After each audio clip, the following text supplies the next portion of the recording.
Being that it's 9 o'clock, we'll start the meeting with the Pledge of Allegiance. Pledge allegiance to the flag of the United States of America and to the republic for which it stands, one nation, under God, indivisible, with liberty and justice for all. All right, we got a lot on the agenda today, being the last meeting of the year, so we have a motion to approve the agenda as is. I'll move to approve. Could we move up some of the salary things to a little higher on the agenda? It's been requested to have item number 19 be moved up behind action item number 2, just because Sam's here for those 2 items, and after that he wants to go, so we could just do that. With that adjustment, I second that motion. Any further discussion? If not, all those in favor signify by saying aye. Aye. Opposed, same sign. All right, previous board minutes from December 17th. Everybody had a chance to review those, or any additions or corrections? So move. Second. Any further discussion? If not, all those in favor signify by saying aye. Aye. Opposed, same sign. Public comment.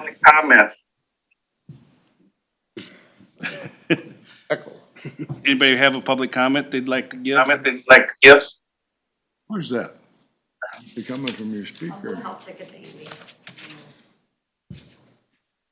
I was wondering if now is the time to give public comment on the proposed moratorium on solar? No, you can do that at our hearing, so, yeah. Sounds great. Yep. That's fine.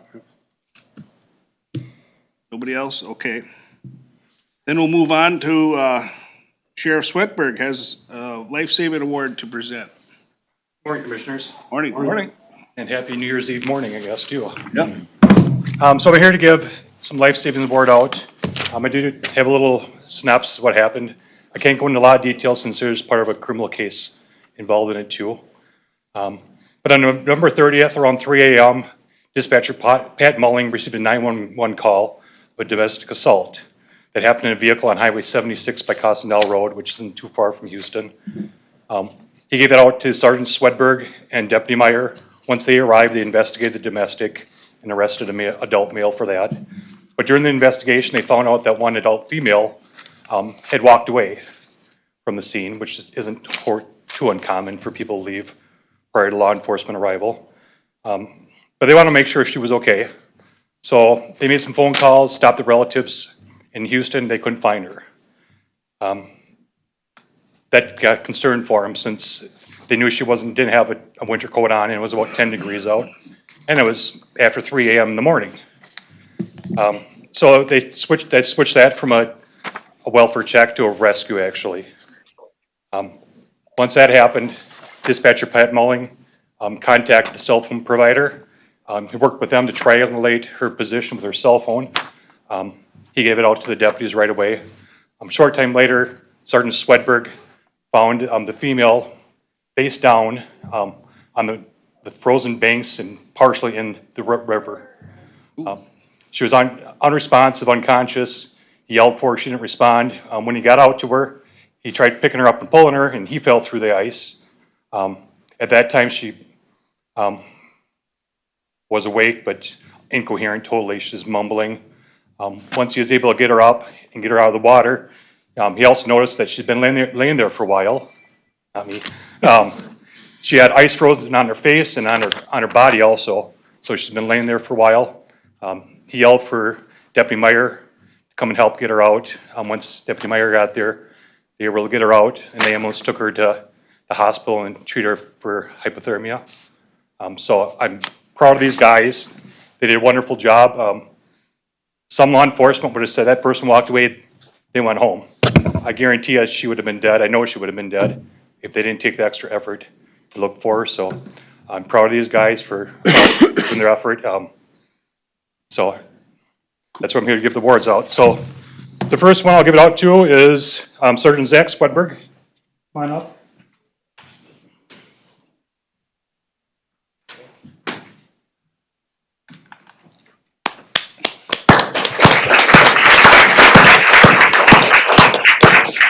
Let's wait up here. Deputy Ethan Meyer?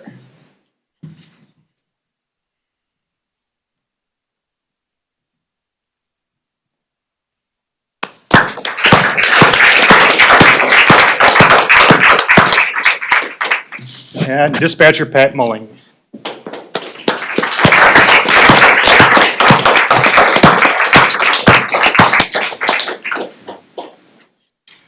Thank you, and if we can all applaud, appreciate that.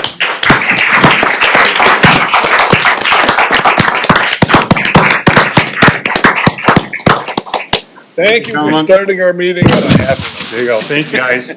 Good job. Thank you to our law enforcement. Yes.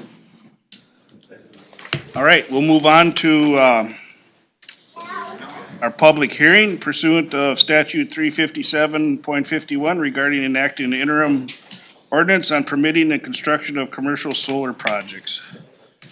Amelia, you want to start us off? Yeah. Good morning. Sam's also here too, our county attorney.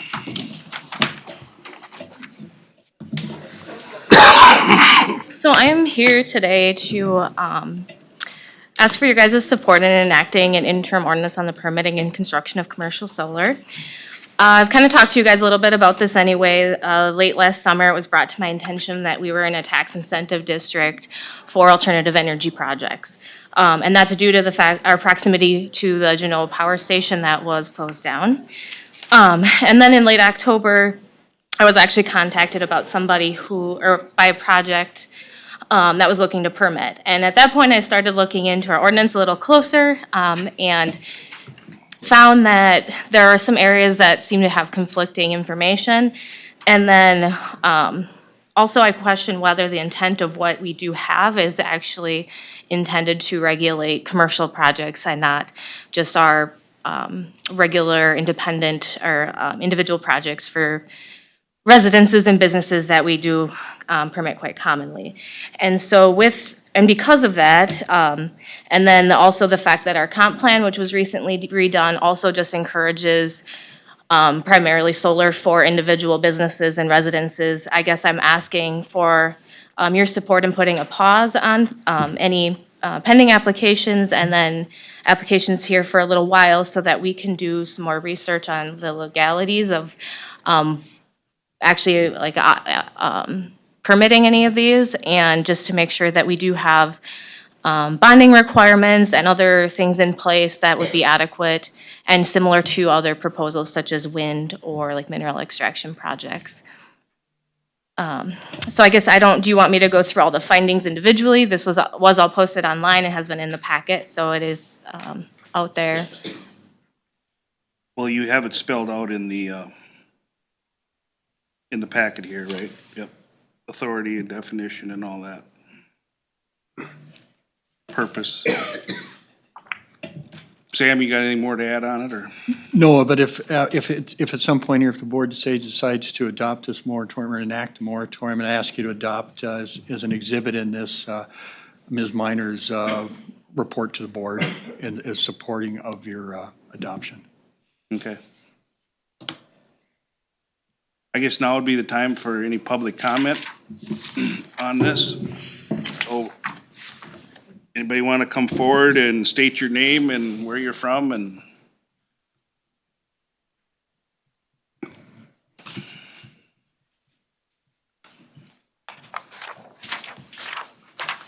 Good morning. Good morning. I'm Sherry Allen, my husband Andy Allen. We own the property that we're trying to not have the moratorium enacted. So I'm going to read you, I have given you a copy of all this, what I'm reading. Honorable Houston County Commissioners, today we stand before you to advocate for a forward-thinking approach that aligns with the conservative values of Houston County, upholding the rights of landowners in Minnesota to install solar energy systems on their properties. This isn't just a choice, it is a fundamental right that empowers us as landowners to work with our local energy cooperative, MyEnergy's strategic plan to minimize effects of high peak costs and continuously work toward providing reliable, affordable, and sustainable services. As outlined in Minnesota statutes, landowners possess the inherent right to utilize their land for solar energy generation. This right is rooted in the principles of property ownership and is supported by legislation that encourages renewable energy development. By allowing solar installations, you will respect the autonomy of your citizens, enabling them to make decisions that benefit their families, their land, and our community. Moreover, supporting solar energy reflects a commitment to preserving the environment while safeguarding the rights of landowners.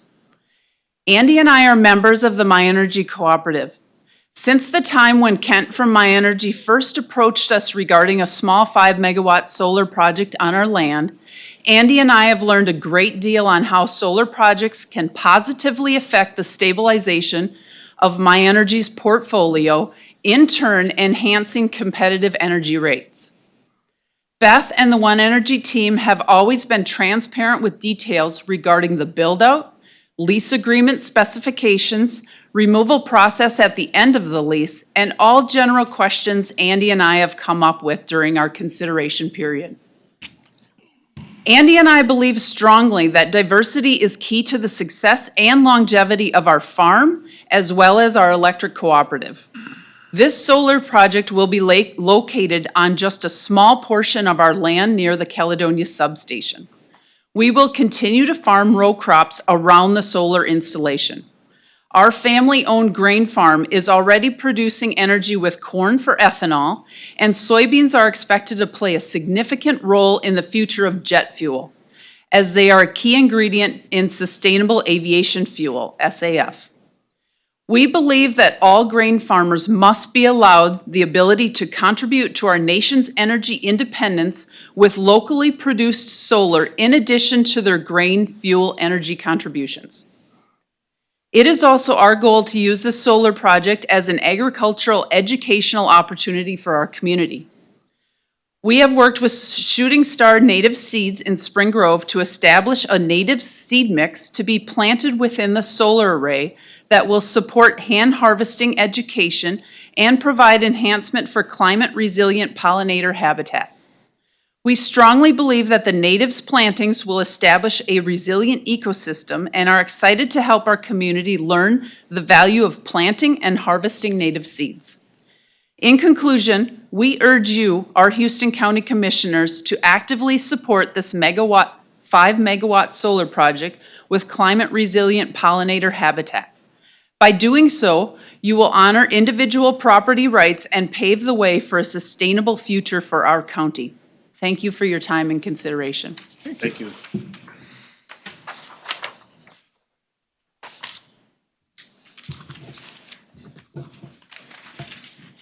Hello.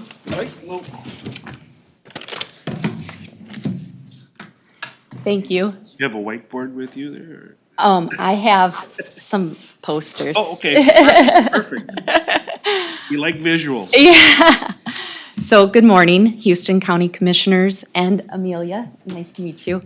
My name is Beth Esser, and I'm with One Energy Renewables. So, thank you for having us here today and giving us this opportunity to speak to the proposed moratorium.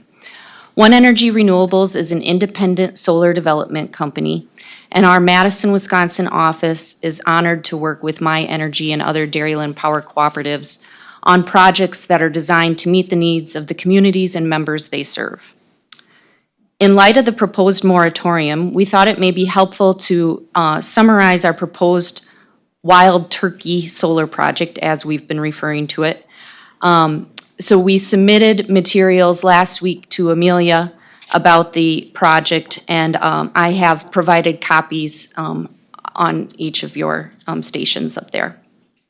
So the project proposed is in the town of Caledonia. As we mentioned before, it's a 5-megawatt project, which would be enough power for over 1,000 households.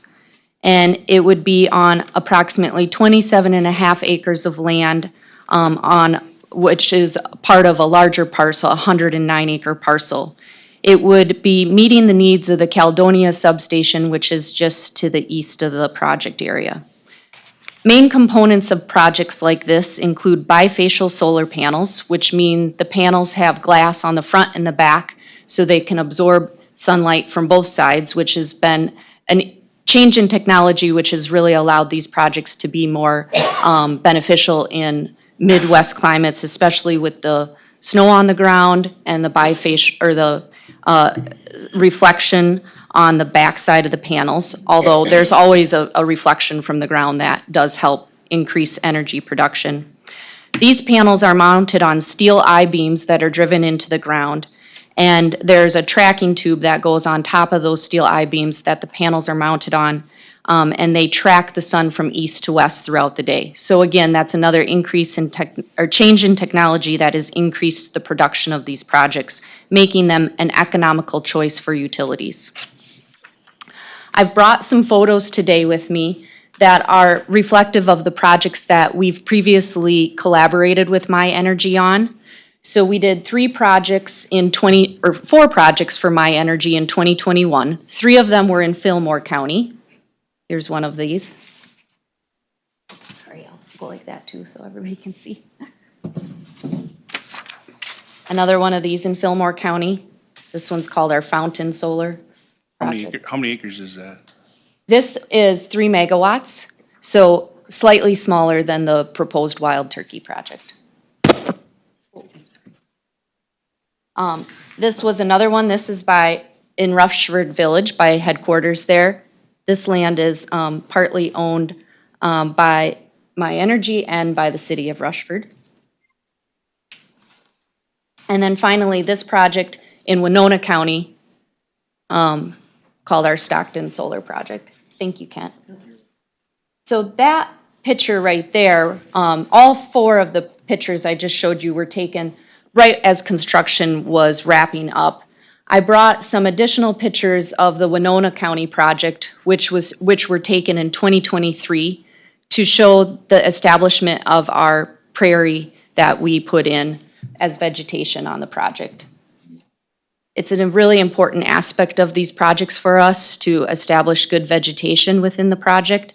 And within 2 years, these were taken at a time when there was a super bloom of black-eyed Susans. And over time, this prairie will diversify in color as more varieties get established. Black-eyed Susans are just one of the early varieties that get established. In addition to prairie establishment, we often look for a sheep farmer in the area that would be willing to graze a site. So this is a picture of a site that has sheep grazing.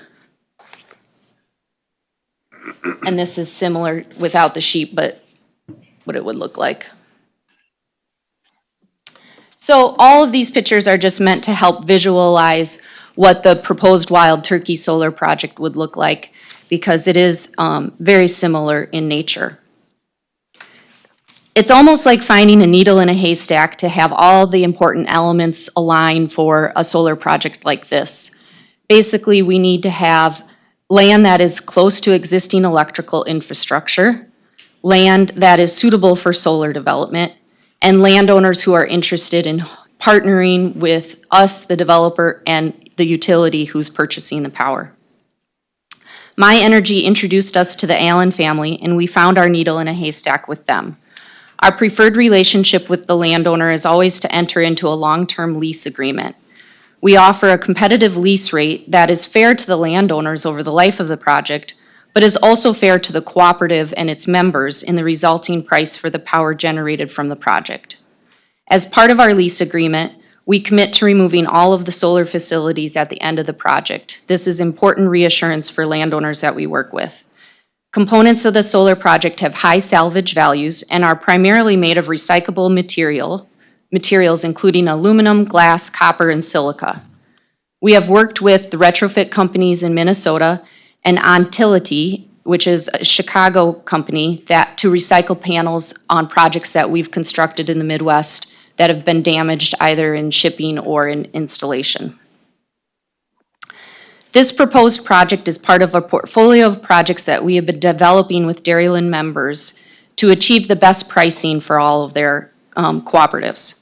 That pricing hinges on our ability to move these projects forward as a group so we can pursue bulk procurement of materials, financing, and contractor selection, of which we've worked with Hunt Electric on similar projects and plan to work with them again. We take our commitment to landowners and cooperative partners very seriously, and in order to keep pricing in line, it's important we keep this proposed project grouped with the other projects in the portfolio. We already have the first group permitted and are going to be constructed in 2025, and this proposed Wild Turkey project is part of the second group with a proposed construction timeline of 2026. We're respectfully asking the county to consider exempting this distribution commercial solar project, which Kent will speak more to the differences between distribution and transmission connected solar projects in a moment. So we're respectfully asking that this project be exempted from the moratorium. And if the county determines an exception cannot be granted, we respectfully ask that the moratorium be shortened to 3 months so that we can still pursue a permit for this project in 2025 and keep it with the 2026 construction timeline. We'd be happy to comply with requirements that the county is identifying that they would want to apply to solar projects. We have worked through many permitting of projects. We have 55 projects in the Midwest, including some in Minnesota. The bulk of them are in Wisconsin. And so we've worked with many counties on ordinances that they have in place and are happy to comply with requirements that counties put in place when they're permitting solar projects of this nature. Thank you for your time and consideration. Thank you. Thank you.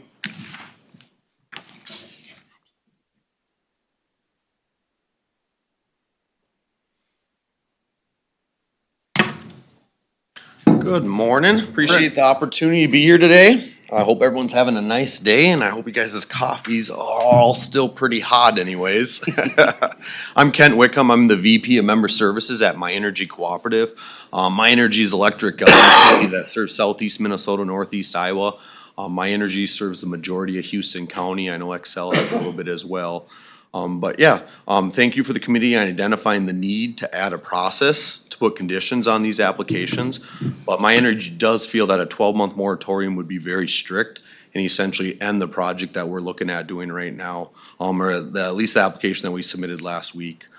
So a little bit about our project. It is a 5 megawatt project, and My Energy has been the lead on this project. It's located just west of our Caledonia substation, which is just at the intersection of Highway 76 and South Prairie Drive, west of the airport there. And we kind of have gone through a process. We put in 4 projects about 4 years ago with One Energy. Going around here again, we looked at some of our substations to identify which ones had the capacity, which ones had large enough transformers.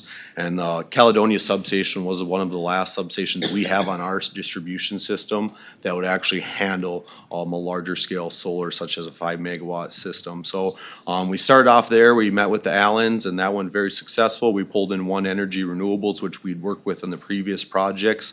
And then we did make application to MISO, which is the grid operator of the system in the Midwest.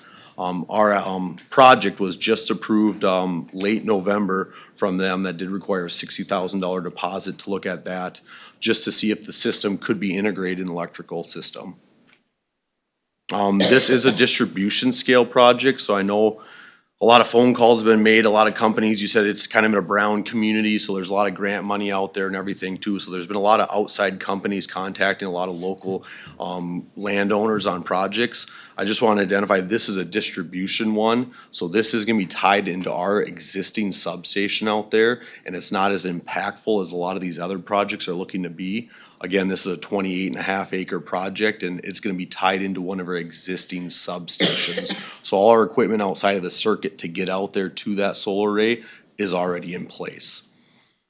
And then the little difference between the distribution and the transmission is just like I said with the distribution, all of our equipment's out there. It's tied onto the My Energy side of the substation, and we directly feed all the local loads off that substation.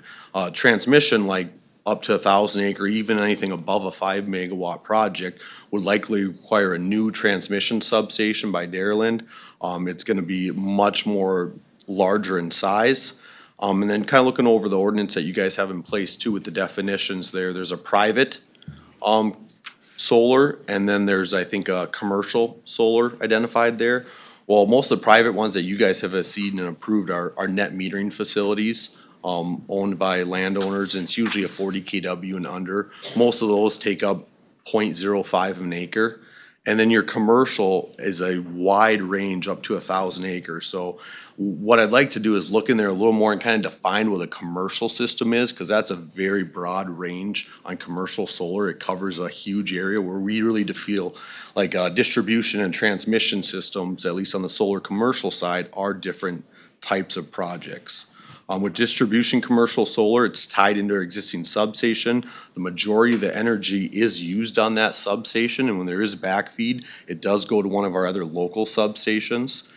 And then typically, I think I had 35 acres and smaller are usually a distribution system, and then 5 megawatts. Where a transmission commercial solar is much larger. Usually we need to either upgrade the substation with a larger transformer, or typically a new transmission substation is required for that project.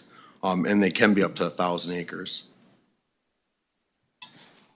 One of the other requirements, or at least big perks on having us, why this project is important for us, is the state of Minnesota, whether you agree with it or not, there is renewable standards, or I shouldn't say standards, mandates that us utilities have to meet. They put it in 2030, we have to be at least 60% renewable by 2030. Investor-owned utilities have to be 80% renewable by 2030. And by 2040, we have to be 100% renewable. And that's My Energy, which serves a lot of the Houston County, but that is also our wholesale cities that we serve as well. The city of Caledonia, the city of Eitzen, the city of Spring Grove are all their own municipality, and they also have to meet these renewable goals as well. Is that realistic, the 2040?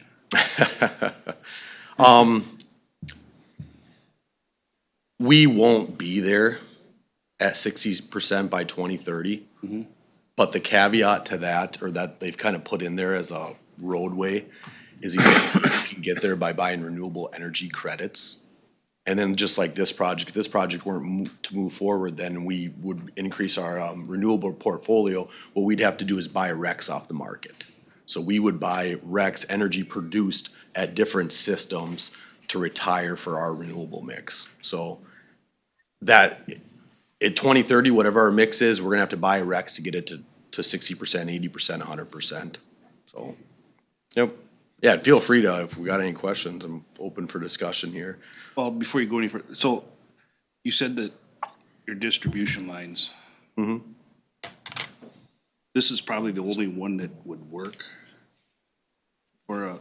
This is probably our only substation. Right, that's what I'm getting at. That we would be able to do a 5 megawatt solar array. Okay, yep. We could definitely do economies of scale and do a 1 megawatt project on some other subs, but just the cost for the PPA and the economies of scale, it's not gonna pencil Okay. out.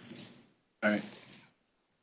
And then the community benefits too, I mean, this is distribution, transmission projects. Either way, there's gonna be solar production. So for a solar array, it's all based on what the energy production is for the taxes on it, which for this project would be $13,000 a year, $455,000 over the life of the system. And then educational experiences too. We're more than happy to work with the local school district, the local fire department as well, to go out there and do tours, to do educational training on it. If an inverter starts on fire, how do we shut it down? How do we rapidly shut the system down? Just go through that process and be available for the community. Wholesale power costs, another community benefit. Again, we'll see $1.5 million over 10 years. And this benefits all of My Energy as well, where a lot of the smaller systems that are owned by members individually, those are net metering facilities.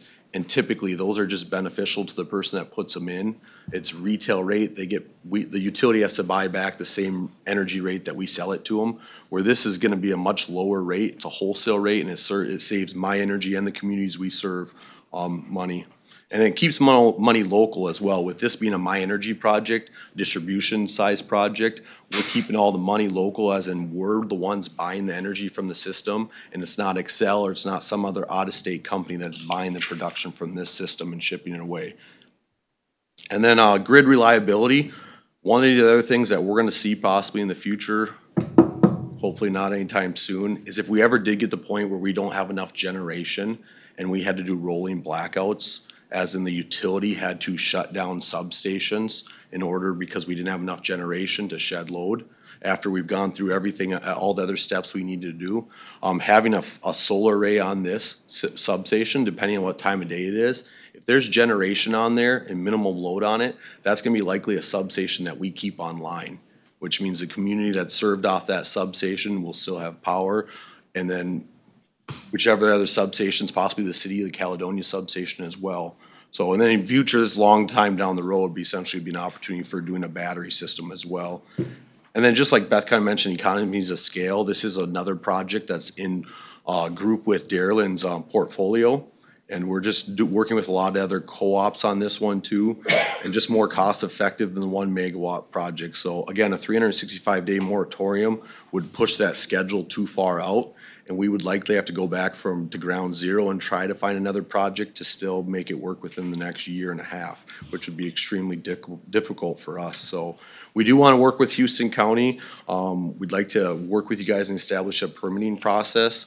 So I'm just gonna read a little bit of conclusion here, but My Energy does support Houston's County interim ordinance on the permitting and construction of commercial solar projects. However, we recommend refining the ordinance by distinguishing between distribution commercial solar projects and transmission commercial solar projects based on their scale and impact. My Energy suggests that the moratorium apply only to the proposed transmission commercial solar projects, given their larger scale and greater potential impact. And alternatively, the moratorium period for distribution commercial solar could be reduced to 3 months, if that's not possible to distinguish those two. This revised approach will allow My Energy's Caledonia project, an example of a low-impact distribution commercial solar project, to proceed while maintaining a framework for responsible planning and input for larger-scale solar developments. My Energy remains committed to its mission of delivering reliable, affordable, and sustainable energy to our members and to the community we serve. Well, thank you very much, Commissioner. Thank you.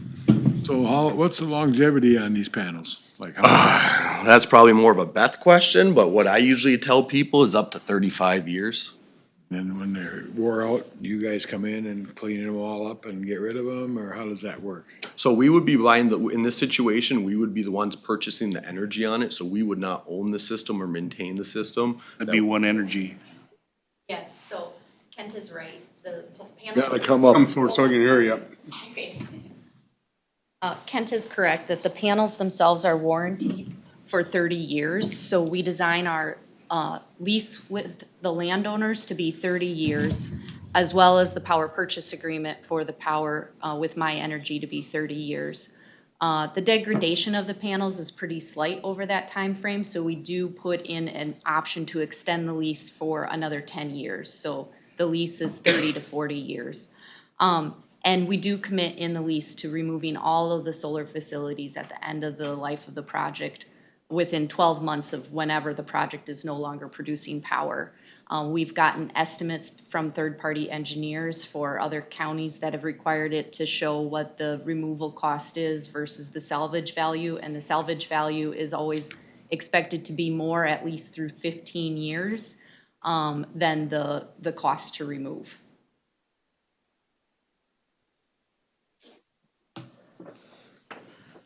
Okay, Any other thank you.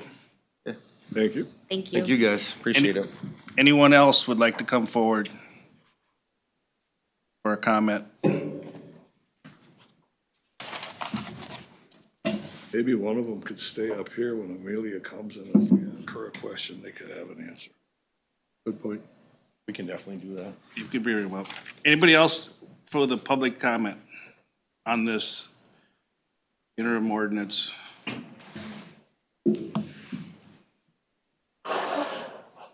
Okay, if not, I guess that puts the end to the public hearing. Or revert. Go ahead. Just a couple of questions for Amelia with regard to this. Somebody mentioned 1,000 acres. I didn't see 1,000 acres when I read it. What part of our ordinances has 1,000 acres for solar? That is not in the ordinance at all that I know of. Oh, 1,000 acres is not a factual number. Sure where that came So with regard to the ordinances that we have, mean, this is ag land that we're taking out of service. Andy's a good farmer, so he knows that. Are we gonna put a limit? When you do the moratorium and you start studying, do we put a limit on the number of acres that we're gonna allow? I guess that's something we need to look That's what we into. gotta figure out. Right. Explain that. And then from a taxation point of view, is it just taxed on the basis of ag land, or is it taxed as a commercial product? I briefly discussed this with Joe, and it sounded like the panels themselves are not taxed, but the land does go to a commercial and is taxed Okay. Do we accordingly. change the zoning, or just for tax purposes, it gets taxed on the? I think that is just based on tax purposes on what is being proposed. The zoning wouldn't necessarily change. And is there an issue with glare? Okay, yeah. Thank you. So there is, in Minnesota too, there is also, just related to the tax question, if I may, there is a production tax credit, or not tax credit, there is a production tax. So as Kent was mentioning, it's based on per megawatt hour of production. It's $1.20 per megawatt hour of production. So the project would be charged with that based on the megawatt hours. That tax goes to who? That tax goes in Minnesota to the state. Yeah, it's a state tax. I don't know how it's distributed. We don't see that. Okay. In Wisconsin, projects then, under 50 megawatts are not taxed. The production tax credit does not exist in Wisconsin, but what does happen, as Amelia was saying, is that projects are, the land that the solar is sited on, and I believe this is similar to Minnesota then, is that it is assessed as a commercial, which increases the taxes, which does go locally. But it is not rezoned, and I believe that's how Minnesota. So it stays agricultural, it's not turned to commercial. Correct, and that's the way our landowners that we work with want it too, because they don't wanna go through a rezone. They are doing this as a way to diversify income and keep their land in the family farm. So that's our experience of how taxes work. What was the other question? I'm sorry, that it was related to glare. Sorry, thank you. So we actually do an analysis on glare, and this will not be expected to produce any glare. And we've had to build and go through further study for projects that we have been worked with by the Middleton Airport near Madison, Wisconsin. That required a lot more extensive study because it was had to be reviewed by the FAA more thoroughly. So projects like this are not producing glare. And then, with regard to a project like this, what's your security? I mean, do you put fencing all the way around it and?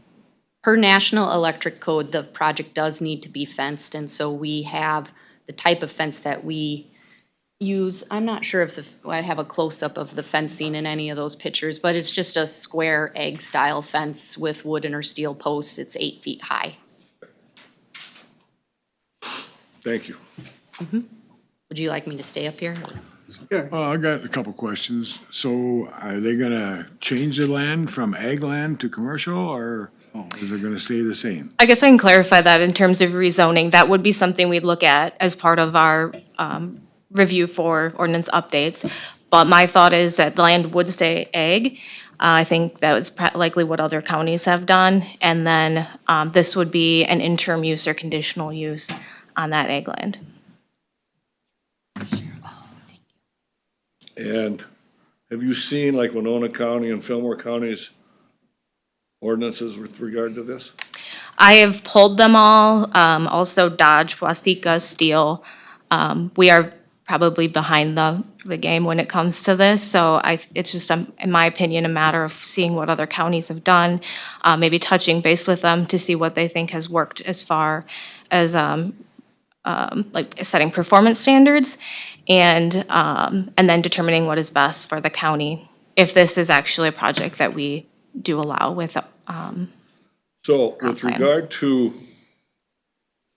this location of these facilities, do the other counties have setbacks, how close you can be to another residence, a non-related residence or anything like that? Is there any setback? I see there was one setback notation in here from the center line of a highway, but Yeah. I didn't see any other setback information. So yes, the ordinances that we are familiar with do set setbacks specific, when there is a solar ordinance in place, they can set setbacks specific to, adjacent residencies, parcels, whatever. I put in our application materials, just the standard setback for ag zoning. But if you wanted to look at different setbacks, we'd certainly be amenable to that. Typically, the setbacks is about 250 feet from a residence. There's such a thing as a setback from the airport? There could be. I mean, There are- ask Brian about that, I guess, but. There are requirements for structures within the different zones in proximity to the airport, It's gonna be so, tall enough to be a problem. no. And we Guess do, that's the glare question too, as far as planes flying over. yep, and we do also have to submit to the FAA for height, and at the maximum height of these panels when they're because they track the sun, they're about 8 feet. So we've never had any height issues. And like I said, we did build a project right next to the Middleton Municipal Airport by Madison. And there's other projects that we have not been involved with built next to other airports, including the Dane County Regional Airport has a project that those actually have 2 panels stacked on top of each other, so they're more like 14 feet in height. Okay, thank you. And this packet, just Sherry pointed out that there is a picture of our fence in this okay. packet, so you can see what it looks like. Thank you, sir. So the property here, was the application process started for this? It was submitted on Tuesday of last week. Yeah, I contacted Amelia at the end of October. We, as I mentioned, we're working on a portfolio of projects, so we have this year been working on the first group of projects and permitting, and we're starting to contact communities now for the second group of projects. So we had a conversation in late October. I had also contacted the town of Caledonia, Denise Becker at that time. After speaking with Amelia, learning about your cannabis ordinance and the time that it was taking for all of you to go through that process, I said, we'll plan to submit in the new year. So that was our plan. And then Amelia kindly let me know about the moratorium proposal, not last week, but the week before. But you've been working on this site for, We've been working on this, Sherry and Andy. I met Sherry and Andy in the summer of 23. And Kent and you got his a lot team of were time invested, thinking about this before. But they haven't come forward for a right, for the actual application. permit So, application. It's not new though.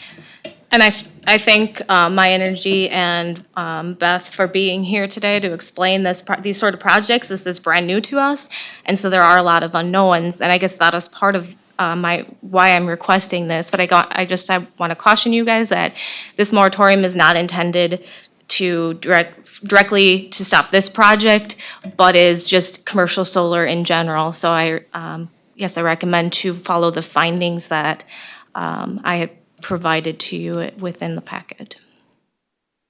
Well, I don't know. I guess any further discussion, we should just go to the action item. Yeah. This is just a public hearing for information, so unless you have some specific Some of this information. information we're pulling from them. Right, also. right. So if there's anything else you want to get for more information before we go to the action.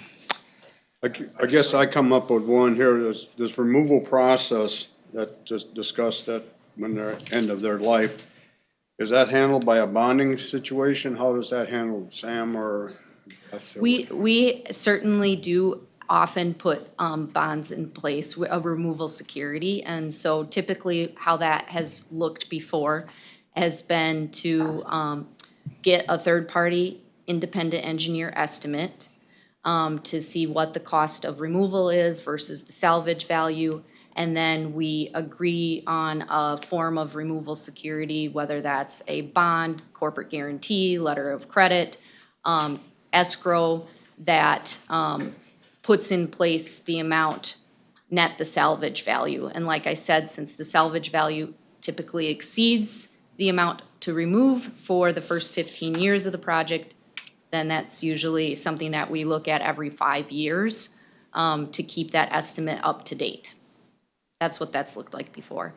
If I may, I want to just add that the reason that this project was not part of the first group of projects that we were looking to construct in 2025 is, as Kent mentioned, My Energy needed to go through, and with us, we needed to go through a process to get approval from MISO, which is the Regional Transmission Authority in this area, to be able to make sure that this project would be okay to build. And so that delayed this project from the group of 2025, and also is the reason why we didn't reach out earlier, because if that would have nixed the project, then we would not have been even talking about it anymore. So that is related to the timeline of why there's a gap between talking with the Allens and coming here. You had a question. Just to clarify a question asked earlier today on the Minnesota Revenue website, revenue from the solar production tax, it would be distributed by 80% to the county and 20% to the city and towns. Okay, thank you for that Thank you. clarification. Can I ask her one last question? Yep. So with regard to the acreage involved, and our land use plan is pretty specific about trying to salvage and save ag land. This is 27 acres. I wouldn't be in favor of 1,000 acres, but is there a maximum acreage that would be acceptable in the ordinance? So as Kent was talking about the difference between distribution and transmission connected solar projects, I don't want to disparage transmission connected solar projects. They play a role in the energy transition and meeting the goals that states have set out.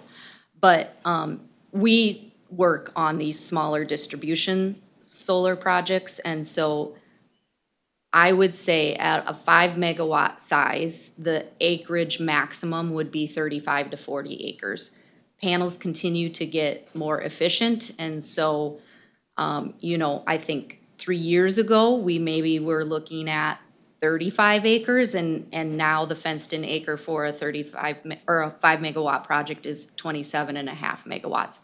It all kind of also depends on the layout of the land, if it's a nice perfect square or rectangle versus different layout, how many acres are involved. But I would say 40 and below would be what would be called the distribution solar projects serving the local community. And do you prefer this to be on flat land, or can you do it on like a hillside pasture type situation? So with the technology of the single axis tracking, the flatter the better. But here we are in this beautiful area. I grew up in Southwest Wisconsin. There's not a lot of flat land, so we work with the utilities and find areas in their service territory for land that is suitable. Obviously, it's not completely flat, but we look at that. I mean, Sherry and Andy had talked to us about some other land that I reviewed with our engineers, and our engineers were like, that is not gonna be possible.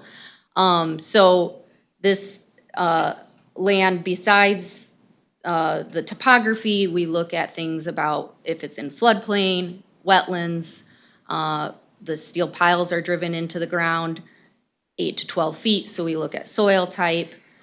Those are all things that come into play in terms of suitable land. Underground wire, pipeline, whatever. Oh, yes, we have to make sure there's no pipeline. In proximity to substations, yeah. Yep, mm-hmm. Okay, I'm done. Do they make noise? Do they generate noise? No, so panels themselves don't make any noise. The inverters that take the direct current power that is produced by the solar panels and convert it to alternating current, which we use in our homes and businesses, they make a noise that is not audible at the fence line. We interior place them, and So there is no noise generated outside of the project, and at night, of course, the inverters shut down. Is there ever a chance you're gonna expand this? I would say that, Sorry, I just want to reiterate that this whole discussion is based on commercial projects in general, not this specific project. Right.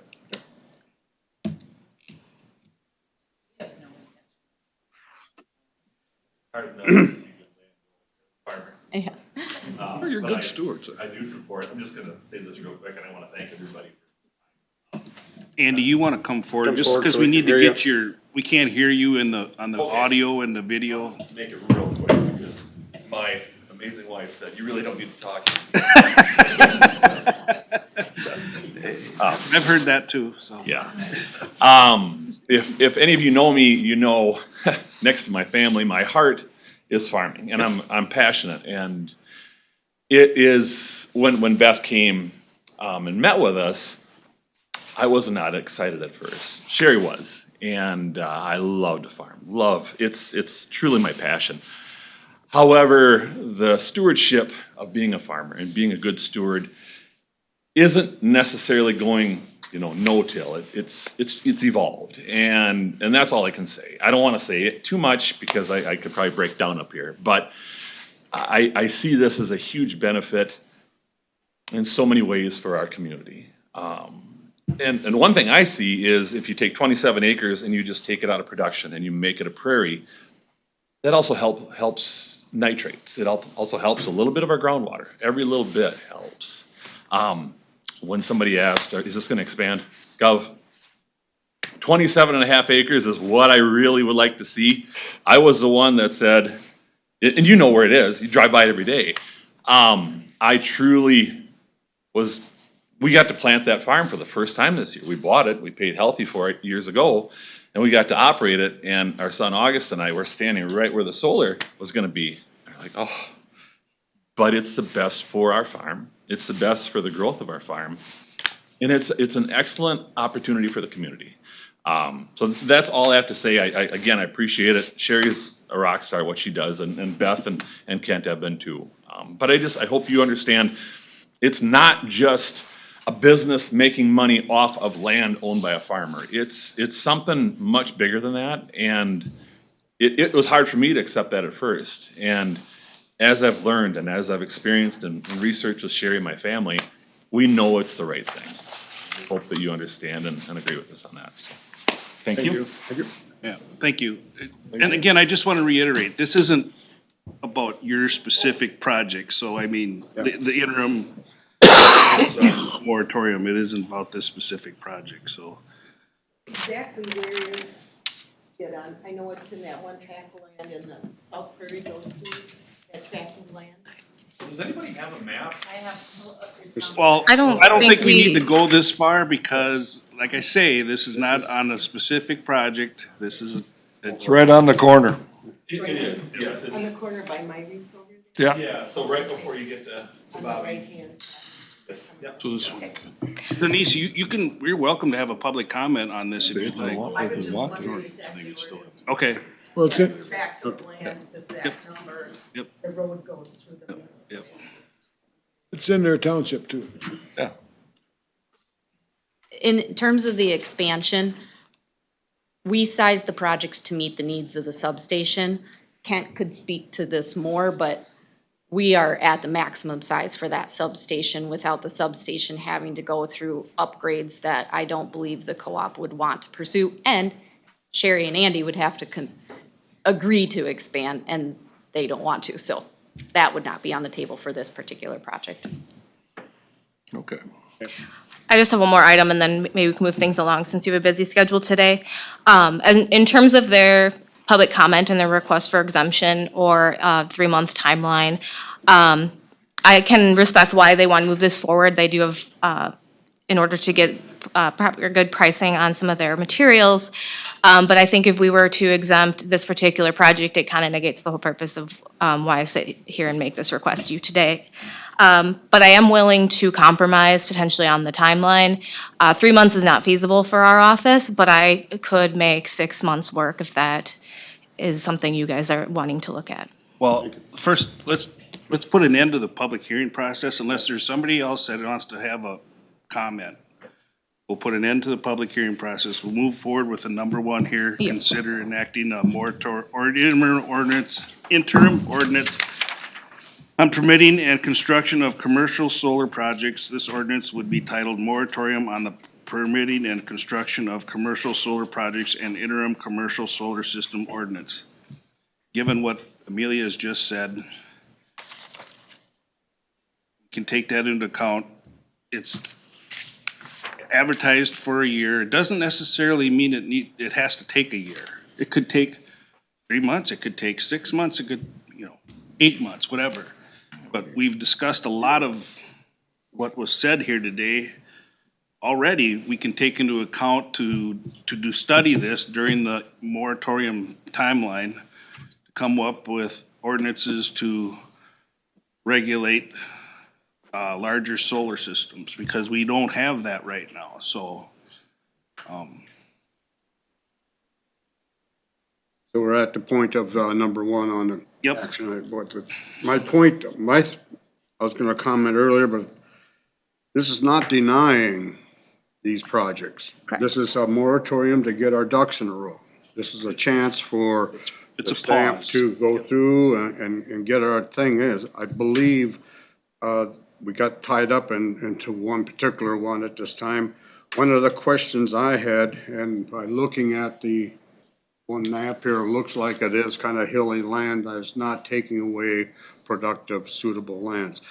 But I think we need to get these questions answered for the planning commission and for the zoning group to take care of these, and maybe we should say up to 365 days, or as Commissioner Johnson said, maybe 9 months or something. But I know that the next 3 months, the staff in that particular department are gonna be bogged down with other things, unfortunately, okay? This is, it came upon quite quickly at the 11th hour, for lack of a better word. So, I look at the moratorium as a necessity to make sure we do it right, so that the Allen family doesn't come in with something or anybody else, the Johnson family, the Burns family, come in with something and all of a sudden, whoops, we didn't comply with something or we weren't prepared. And I believe we're helping the zoning group be prepared for a new adventure. Is that a fair statement? Thank you. Go ahead, Bob. So question as far as 2026 is when you anticipate starting. When do you have to know by in order to get started in 2026? That's a great question, and I would say that our cutoff for financing procurement of materials is to have a project permitted in the end of Q3. So by the end of, Q quarter? yes, sorry, Thank you. too much Q business. means how long I'm waiting on the phone. Yeah, it would need to be permitted by the end of September.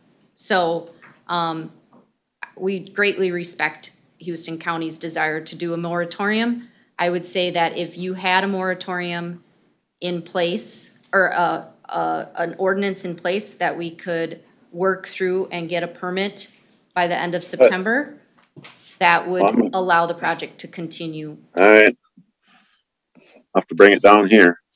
Who's talking?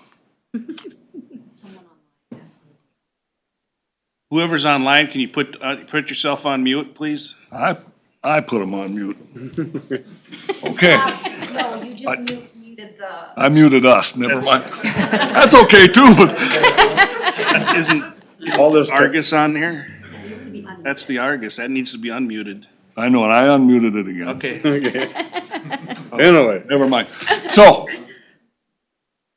it's not like we're reinventing the wheel here. This is other counties that have ordinances and whatnot that we can study and compare and bring in their thoughts and ideas in order to put this together. You're saying that by the end of the third quarter, so that's a 9-month max. That would be we would want to see an ordinance. I like Amelia's suggestion on 6 months, because then at 6 months, we could actually apply for the permit and have, 3 months to work through the permitting process, which is, I think 3 months is actually a good amount of time to work through the permitting process. months. So a 6-month moratorium and then Oh, then 3 allowing. months, okay. Yep. I personally would be okay with 6 months. I think we should stay within a year because you never know what comes up, and we've got a lot to figure out, and we need to have the time to get this right the first time. I'm not saying it's gonna take a year, but I wanna give our staff time to work this through, get it through the planning commission, and get it before the board. We'll have to have a public hearing on it again. And at the public hearing, you guys can come and Allen's can come and give their input on it as well, so. And the good thing will be, if we do go through an ordinance update, it'll be fresh in the planning commission's mind. Right. And so hopefully, in theory, when we get to reviewing an actual application, it should be a quick process then. Well, I think we should table the moratorium for now and exclude this project. Because this project's got a lot of money already invested in it. And, it's his land. This isn't about Allen's project, Greg. This is about the county's as a whole here for everyone who is considering this. Because this is coming and then we're behind the 8 ball. We don't have this ready, so, I agree with what you're saying there, but it does affect them. It's something that they've been looking at since 2020 from what the answer that they. 23. On the same note, Commissioner, we could have been approached in 2020, 2021, 2022, so we would have known this was coming too, and it didn't come to us until a few months ago. We need to get our ducks in a row to make sure we do it right for everybody. Well, we can't have a moratorium unless we get it figured out. We gotta talk with townships. We got a lot of stuff down there now. that's what would do, that's the purpose of a moratorium, to get input from all the townships, community members as well. That's the idea of a moratorium. It's The only a thing I'm pause. saying is that putting a 12-month moratorium on it, gonna end up just like cannabis. We're gonna pass our cannabis ordinance today. We've had a long time, but it keeps dragging on. We gotta put a limit. If we use 6 months and follow other county ordinances and study those ordinances and put it together, it's a living document. You can change it anytime you want to. But then we're in place. To me, this is a little different than the cannabis thing because that's a whole new ballgame. This is too for Well, us. it is and it isn't, because we have been doing residential solar stuff and other counties have done other larger projects, so we have some templates to look at. The cannabis was new to the whole state. So And- the bottom and line that- is there an application that was submitted by Not yet. any farm? Technically, it's not complete at this point. So no. Do you need the money? Yeah. Yeah, which I have checks today, but I don't want to get into that. I guess there's solar panels all over the country. Yep. So it's nothing new. They're on top of barns, they're on sheds, there's all over. You drive around. Those are private ones. Those are private ones. We're talking here about commercial, taking prime farmland out of production to do solar. And I'm not saying I'm for it or against that. I'm just saying we have to look at this, approach this cautiously and make sure that we don't have thousands of acres, I may be exaggerating, going into solar because, I hear from farmers that saying they're gonna be competing against these lease rates that these solar companies are offering, and that's gonna put a pinch on the local farmers as well. So, as far as rents or purchase of land or whatever, so there's a lot of things we need to consider, and that's what we wanna do in this moratorium, to consider all this. I just think that we can get it done in 6 months. I won't be here, but I think the county, between the planning and zoning, the county board should be able to figure this out in a 6-month period. And if there is a mistake someplace along the line, adjust it accordingly later. It isn't the setbacks, the number of acres. It isn't rocket science. But it can be time consuming and going through the process, and I think we need to have plenty of time for our staff to do it right. And like I said before, this is not denying that we're gonna do it in the future, but I think we need to have a good document for the landowners, for the county, for the in-between person supplying the stuff to know what they need. Right now, there's too many questions. And, you know, I can go into, went past a place in Wisconsin. I mean, it covered not just 40 acres, it was hundreds of acres. And I thought to myself, here's some land that I would be proud to plow and run when I did when I was a kid. And it's under black panels now, but that's another issue. So we need to have a document for our staff to work off of. And that's why we're looking at a moratorium. We're not denying, we're not saying no to solar, we're saying let's do it right. That's all we're saying. And when you make it a year, well, that's not a priority because we got this and this. It keeps getting pushed back. Are you looking at it that way, Amelia? So I was just gonna ask, so are we hung up on yes or no on the moratorium, or are we hung up on time? Time for me. Okay. Well, I greatly appreciate where you guys are coming from with the year, because we have faced a number of challenges in our office. My workload comes down to deadlines, and I work on what I have the most deadline coming up for. That's how I pick and choose. And so, yeah, if we have a year deadline on it, you know, other stuff comes up, it might get pushed till the fall, because we get busy with spring building and everything. So, well, yes, I would love to have a year deadline. It might be in the best interest to just put 6 months on it, and then I have to prioritize it. Okay, so do we have Is there If that makes any of you guys feel better. anything in what they're bringing forward that would be huge items on the moratorium? As far as, If you're looking to get passed in this moratorium? What is the purpose? I think Commissioner Schultz, we can't exempt this project for this deal. I don't know, can you, Attorney Yant? Can it be exempted? We can do whatever we want. If that's the case, then what are we having a moratorium for? Exactly. If we're gonna exempt them for one project, then everybody else can't do nothing for a year or 6 months? That's what a moratorium does. Well, and one of my we're not specifically denying a certain project. We're just trying to get, You'd be killing a certain project. no, we would not. Necessarily. We would not be killing anything. This would get our time to get our ordinances in place for commercial solar to do this. You ain't gonna get it done in 6 months. We look at how long we messed around with this cannabis ordinance, damn near a year and a half.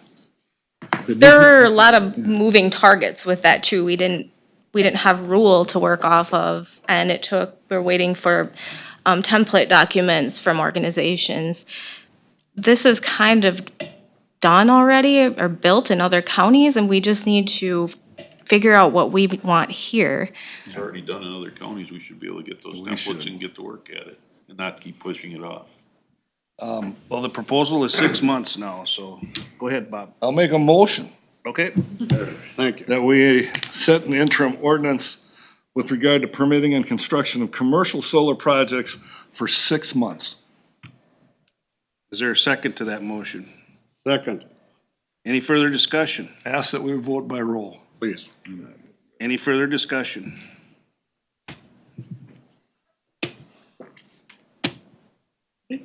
If not, we'll do with roll call. District 1, Yes. District 2, Yes. District 3, Yes. District 4, No. District 5. No, Okay, the interim ordinance is in place for 6 months. We'll move on for them and we'll get more input from you guys in the future, so. Work together. It's Yep. Thank you. Thank you very much. Appreciate it. back to, Yeah, we should go back and do the consent agenda. Everybody's seen what is on there. There's 5 items on the consent agenda. Is there any questions about those? If not, is there a motion to approve? Question with regard to the tobacco licensing. Carol, is this the only 3 places that have tobacco sales in Houston County? And there's bowling at, One's late, I think. I think it's just the townships that. Yeah, River Valley's in the township. well, River Valley. I shouldn't say River Valley isn't, but Houston Food Mart is, but the city of Houston doesn't do tobacco license, does it? That's why we do it. Right. This is why, is that right, Polly? Yeah, I don't know if they do or not, but these are the ones that have been on for years. I believe that's the situation that it always come to the county and we do this every year, so. Well, I'm just curious because there's other. you got Pine Creek, you got Valley High, you got Ferndale. I don't know if any of them sell cigarettes. I don't know if, what's the bar south of Brownsville? Shellhorn.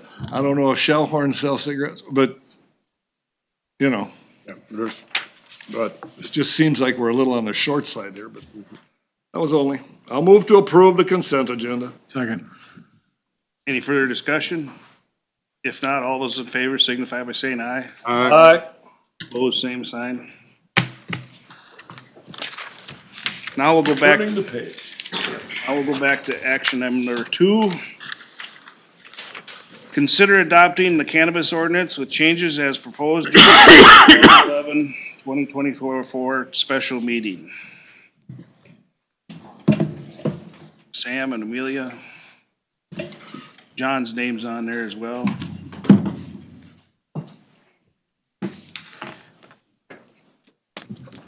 Anything you wanna point out here, Sam, or give us a review on, but No, I mean. we considered all the changes? addressed Yep. Everything that was brought up at the public hearing.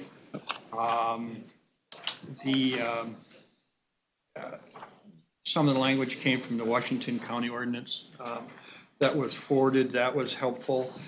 We took care of, we deleted what was suggested as far as the temporary cannabis events. I think otherwise, we have a very good starting point at this point, and I'd ask the board to adopt it. Go ahead.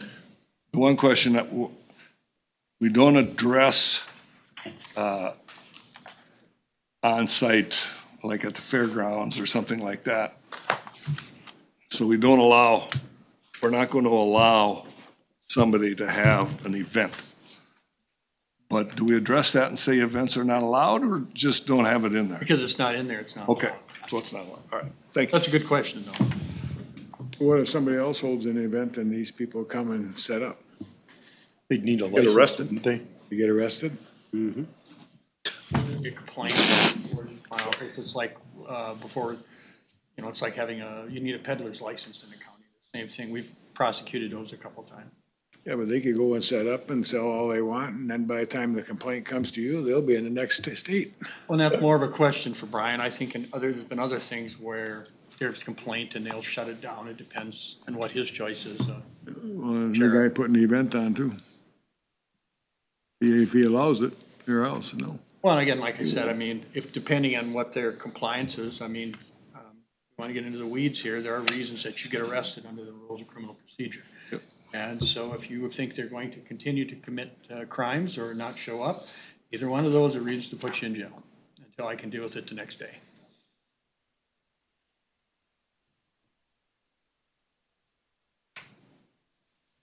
Well, I read through the pages that you sent, Amelia, and the information that we have on it. I agree with everything, the way we've got it set up. So I will make a motion to approve the cannabis business ordinances with the changes that we made on the December 11th meeting. Is there a second to that? I'll second that.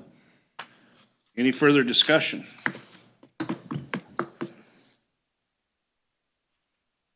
If not, we'll vote by roll. one, Yes. District 2, Yes. District 3, Yes. District 4, Yes. District 5. Yes. All right. Simple enough. It only took us how long? But Number 19. Thank you. Sam, do you want to stay here? We'll do number 19 here. And I will tell you too, for your purposes, I mean, 19 and 20, I think should go pretty quick, but number 3, I will stay for that as well. Brian's asked me to stay regarding the snowmobile trails. Yeah, yep. Okay. Okay, number 19 is consider setting Attorney Yon's 2025 annual salary to be prorated for January 1st through January 4th. Well, that's a long time, Sam. Hey, are you gonna get it overtime? I can't wait to see that check. They get their taxes, you ain't gonna get none. Okay, what we have before us here is a 6.5% increase from his current salary of $132,513.26 to $141,126.62.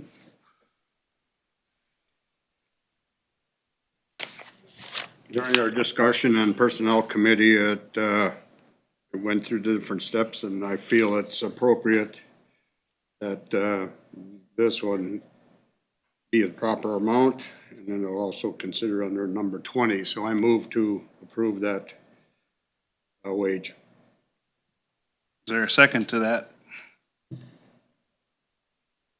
So move. We have a second. Is any further discussion? If not, we'll vote by roll. District 1, Yes. District 2, Yes. District 3, Yes. District 4, Yes. District 5. Yes. All right. I'm gonna do 20 as well. So you want to do 20? Start with 20 as well? Carol, you want to? Yes. This would be. So this would actually be, and it says on here E82 step 5, but that isn't actually what should happen. You will be appointing Sue as interim county attorney to fulfill the unexpired term of Sam. Right. Which would be in 2026. 2020, well, first Monday in January 2027. Right. Is when this term would expire. The E82 step 5 is what you typically do if someone has a banding change and you make sure that they get a 3% increase. They're moving into a new position. Sue has been the county attorney before. She has 25 years of experience in the county attorney's office as the assistant, so it is actually appropriate to put her at the salary that Sam is at right now. Well, yeah, if we appoint her to that position, she would assume that new salary that was just set, correct? Yep. Right. Okay. So you need to actually make a motion to appoint her to, along with that salary. Yep. This is both the appointing and salary setting, so I so move. Motion's been made to appoint Sue Bublitz as interim Houston County Attorney to fill out Sam Yant's remainder of his term. Second. Into that. I did. Further discussion. But just to note that she's also considered an employee. She's not an elected official because she wasn't elected. So it's much like Polly. Yep. Being interim. Yep. Any other discussion? If not, we'll do that by roll as well. This is just the appointment, not the wage. It's both. It's both. It's both? Okay. Thank you. The wage she will be assuming is The same as, okay. Yep. Thank you. District 1, Yes. District 2, yes. District 3, Yes. District 4, Yes. District 5. Yes. All right. Number 3. Now back to number 3. Discuss potential action item for Minnesota DOT limited use permit regarding Strobel Trail nighttime two-way use And consider adopting resolution number 2441. Thought you left, Sam. He's back, my sidekicks. So hopefully, we'll be able to get all your questions answered today. Brian so graciously rounded up some people from MnDOT who will be joining us. And Brian has done a lot of work on this, and Sam as well, so. Brian, I don't know if you'd like to get started with what you've come up with, the trail details there, and. Yes, so at the last meeting, we discussed both the MnDOT limited use permit and the DNR grant and aid, and how many miles of snowmobile trails are within MnDOT right of way, and what would happen if the county does not approve the LUP. And at that time, the DNR said that the trail clubs would not be eligible to receive funding for the trails for that mileage within MnDOT right of way. Since that time, Polly and I have worked with snowmobile clubs, and we've tried to get a more accurate length of trails within the right of way. And one of the club members said that there's an app you can go onto that has a more accurate representation of where the trails are, to see what's within the right of way and what's on the backside of the fence just outside the right of way. And the updated map and numbers comes out to be approximately 18.9 miles of snowmobile trail within MnDOT right of way. If you multiply that by the $264 per mile that the Minnesota DNR grant and aid funding provides, that comes up to $4,989.60 in grant and aid assistance that the clubs get for snowmobile trails within MnDOT right of way. So that's the dollar amount that we're talking about here as far as aid to the snowmobile clubs, if the trails are within MnDOT right of way and stay within MnDOT right of way as they currently exist. So we got, I believe, multiple people here from MnDOT on the Zoom meeting today, so you can ask questions to MnDOT. At the last meeting, there was discussions as far as what would happen if the county does not approve the LUP, as far as, do the trails, can they exist within the right of way? Do they need to go, no trails, go with traffic on opposite sides of the road, and how is that all gonna work out? I see Mark Schoenfelder's name's up there right now. He is the District 6 MnDOT district engineer, so he oversees all of MnDOT out of the southeast Minnesota, and then he has a couple of his staff on the phone as well, or on the Zoom meeting as well. So I don't know if Mark would want to speak first and introduce the staff you have on. Yeah, thank you, thank you, Brian, and good morning to the board. Yeah, I just this question came up. Brian asked me this question, and I used to be in the right of way area and maybe had known these things at one time, but as always, things always change. And so I wanted to bring along Brian Veronin, who actually supervises the right of way area for MnDOT in southeast Minnesota, as well as Dave Evans, who is also in that department. So I just want to introduce each one of them, and we can have a conversation about this topic.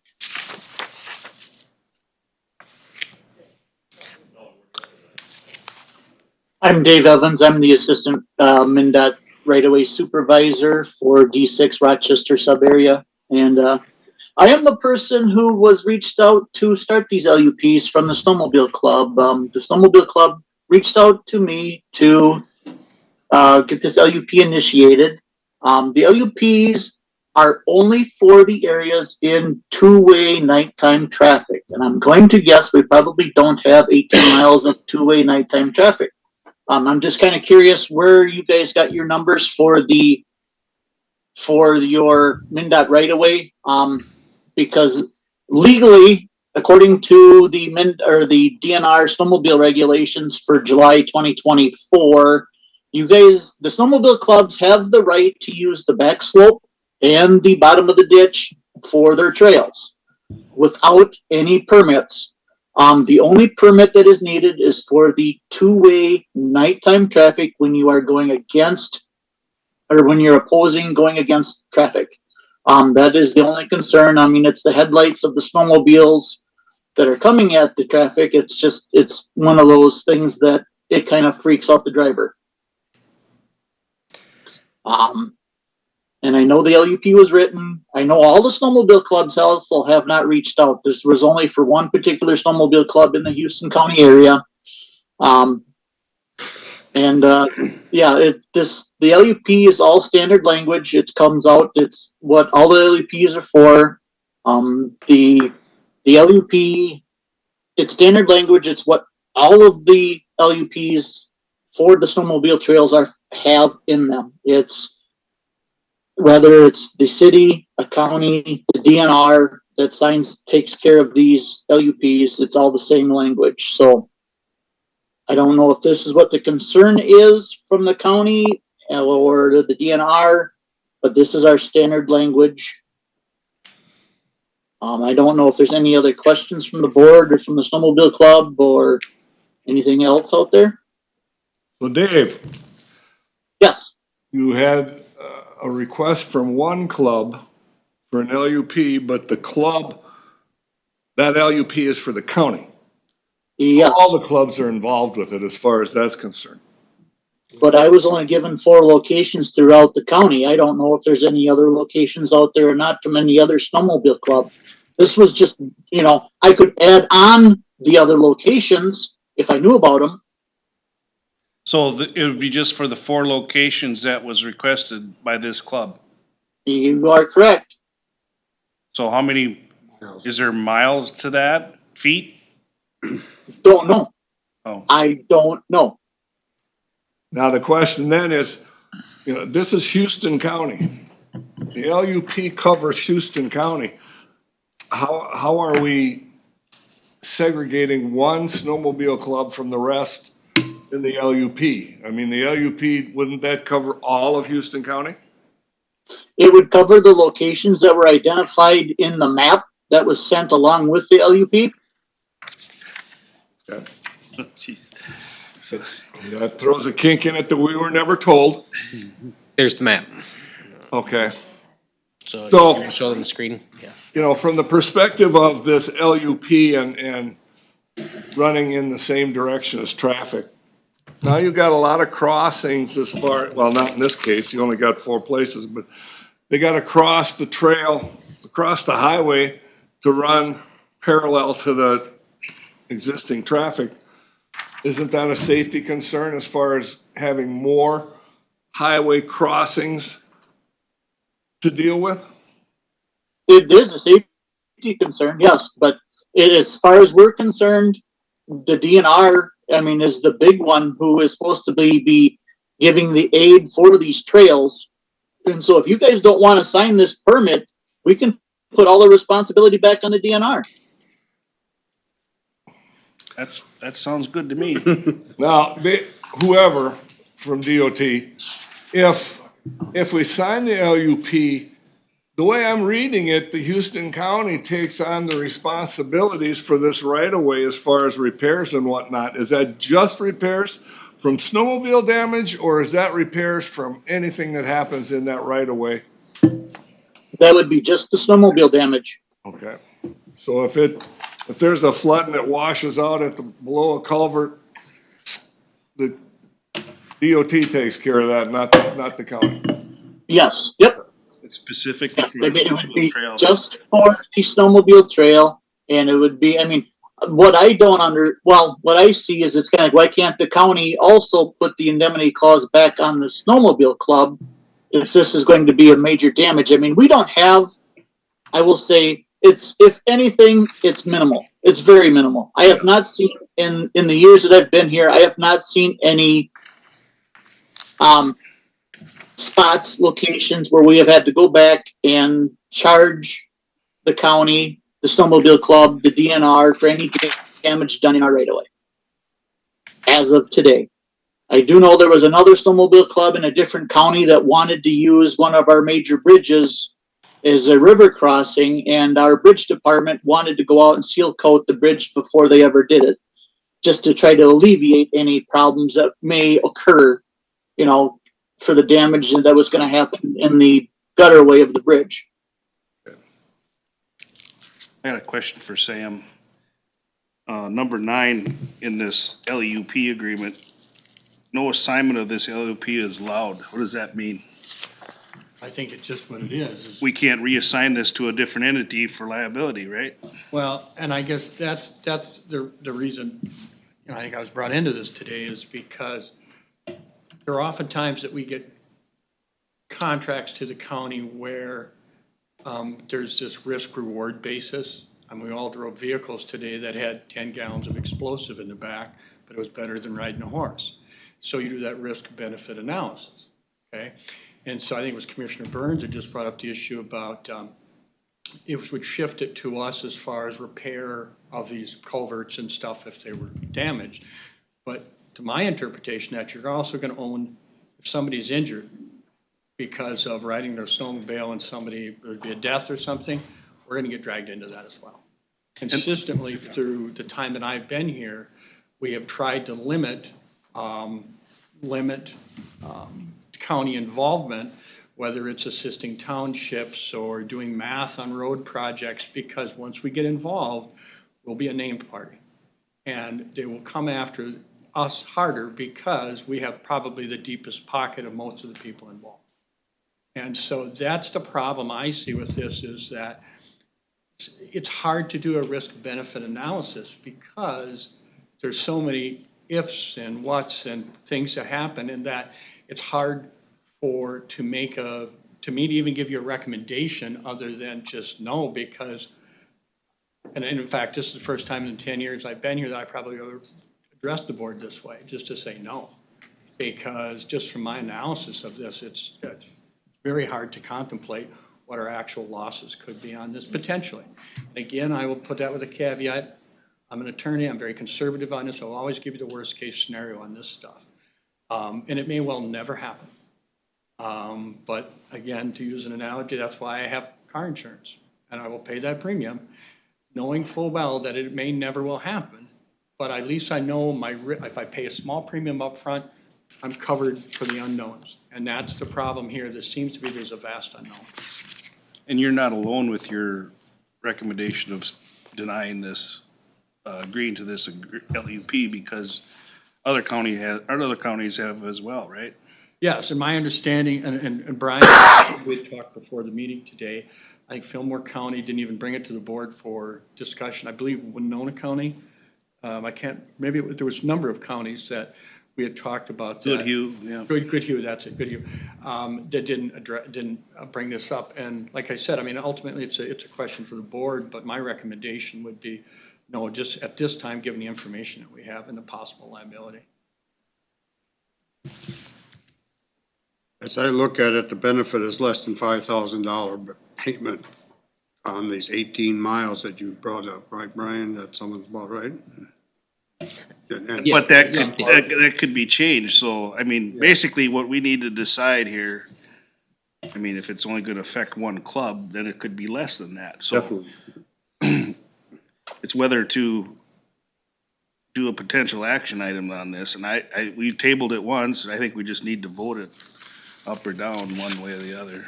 If we look at this from one club's point of view, is the DNR gonna say, oh, you got other clubs in the county? You gotta cover all the clubs.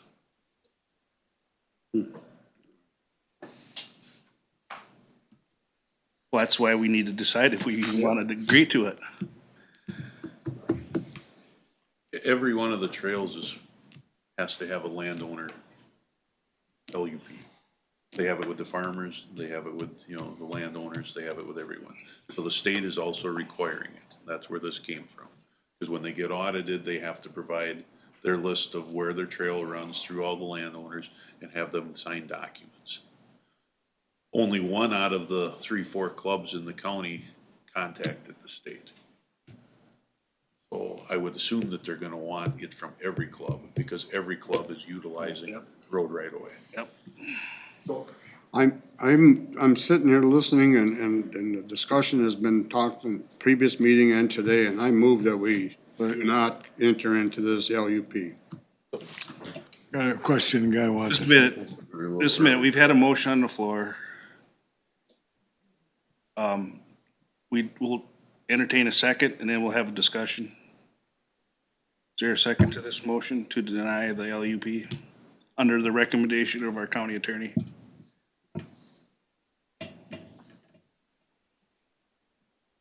Do we have a second? I'll second the motion. Now we can have further discussion. Yes, sir. So, a couple weeks ago, I was the one that called. Name? Al Christian, right? So, I'm the one that turned this whole thing in, so I'm the one that started all this. So the DNR requires us to have permission forms, both public and private lands, right? So in other words, we worked with the DNR, so all this state land that's public land, we get trail permits, landowner permission forms for that. And all these permission forms go to the county because these are state trails that anybody can ride. Somebody from Wisconsin, Missouri, anywhere, some of those. So that is why it is actually a state trail. So there's 22,000 miles of state trails. So when we go to our spring DNR meetings, Wade was on the call a couple weeks ago as well, so alluding to it. So we have to have permission, any land we're going on. So whether it's a highway right-of-way, the county right-of-way, so I started out with the state one, so now I'm gonna push this down. So we've been told for a couple of years now at the spring meetings, we gotta get our permission forms on a line. So I'm the one that started this. So I reached out to Dave Evans, found out who I had to contact at the state. So we need approval to ride those trails. Otherwise, when we get audited, we're saying you don't have approval from this landowner, whether it's the township, when you're going down a township road, where you're going down a county road. So not that it has to be a LUP or anything else, we just have to have some sort of a verbal comment or written saying that you're approved. So in other words, here's the trails, we have to have approval. So that's what started this whole thing with the LUP, is I need to have approval because at nighttime, so Highway 26, when we're going down the shoulder of the road because there's no other place to ride, you know, I'll say right in front of Wildcat Saloon, you can't ride the other side, so that's technically in the highway right-of-way, you have to have two-way permits. So that's what started this whole thing, because we can't do two-way traffic. We don't want to cross the road. So first page talks about we don't want extra crossings on the highway. So that's actually what this is all about. So, you know, my question to the DNR is, okay, if I don't have permission from the state to run these, yes, I understand and I'm gonna get paid for it, but can we technically keep our signs up and keep the trails open? We can't keep those trails open. If I don't have permission going across the private landowner, we close that trail. So county, township, highway ones, can I keep those trails open? If we can't keep these trails open in that spot, plus all of our interconnectivity between all of our snowmobile trails down here. And again, this is only, I'm only did it for Caledonia, but this is, every club in the state is gonna be going through this whole thing. Well, obviously it has. It's gone through the whole southeast region where it's why the county attorneys are saying, don't sign this because this is making the county liable for any damage on state highways. That doesn't seem fair to us as a county. They should have an agreement with the DNR and the state DOT. Yep. Not the county. Right? Yep. It makes sense to me. Why is the county getting dragged into this? So, but we are, this is what's being asked of us, to sign this LUP. So, unless the state wants to clarify that, but. You have the right to ride in the state highway right-of-way with or without the LUP. It's in statute that the snowmobiles can run on state highway right-of-way, right? Correct. But I have to have, according to the DNR, I have to have permission, whether it's public or private land. So all these road crossings, I'm looking for permission to ride these. So that's all I don't care about the LUP technically. And get the. I just need permission from the DOT that to approve these trails the way they are. Yep. To ride one side. And Dave? This is This is Brian Veronin from the DOT. That is correct. Snowmobiles can ride in our right of way. It's the trails that need this. So I mean, if you personally own a sled, you can go anywhere as long as you're following traffic. And like the man just said, we'll just pick on Highway 26 there. The one ditch, I guess you can't ride in because of the probably steepness. That's why that they have head-to-head traffic or have it on the one side. So that's where the LUPs would be, that's where they're needed. But again, a snowmobile can drive in the ditch. It's in statute that they can ride in our ditches. That's not what we're trying to get an LUP for. So why don't you guys provide the LUP with the DNR directly? Or with the clubs directly? The clubs aren't, it has to be, the clubs are private and it's usually with the municipality, city, township, county. It has to be a legal entity. We have tried with the DNR unsuccessfully.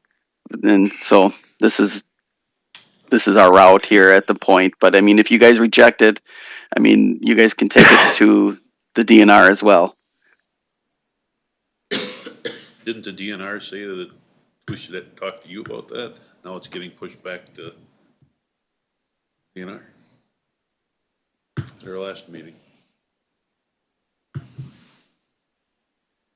Well, we have a motion and a second to deny this LUP agreement for this at the recommendation of our county attorney.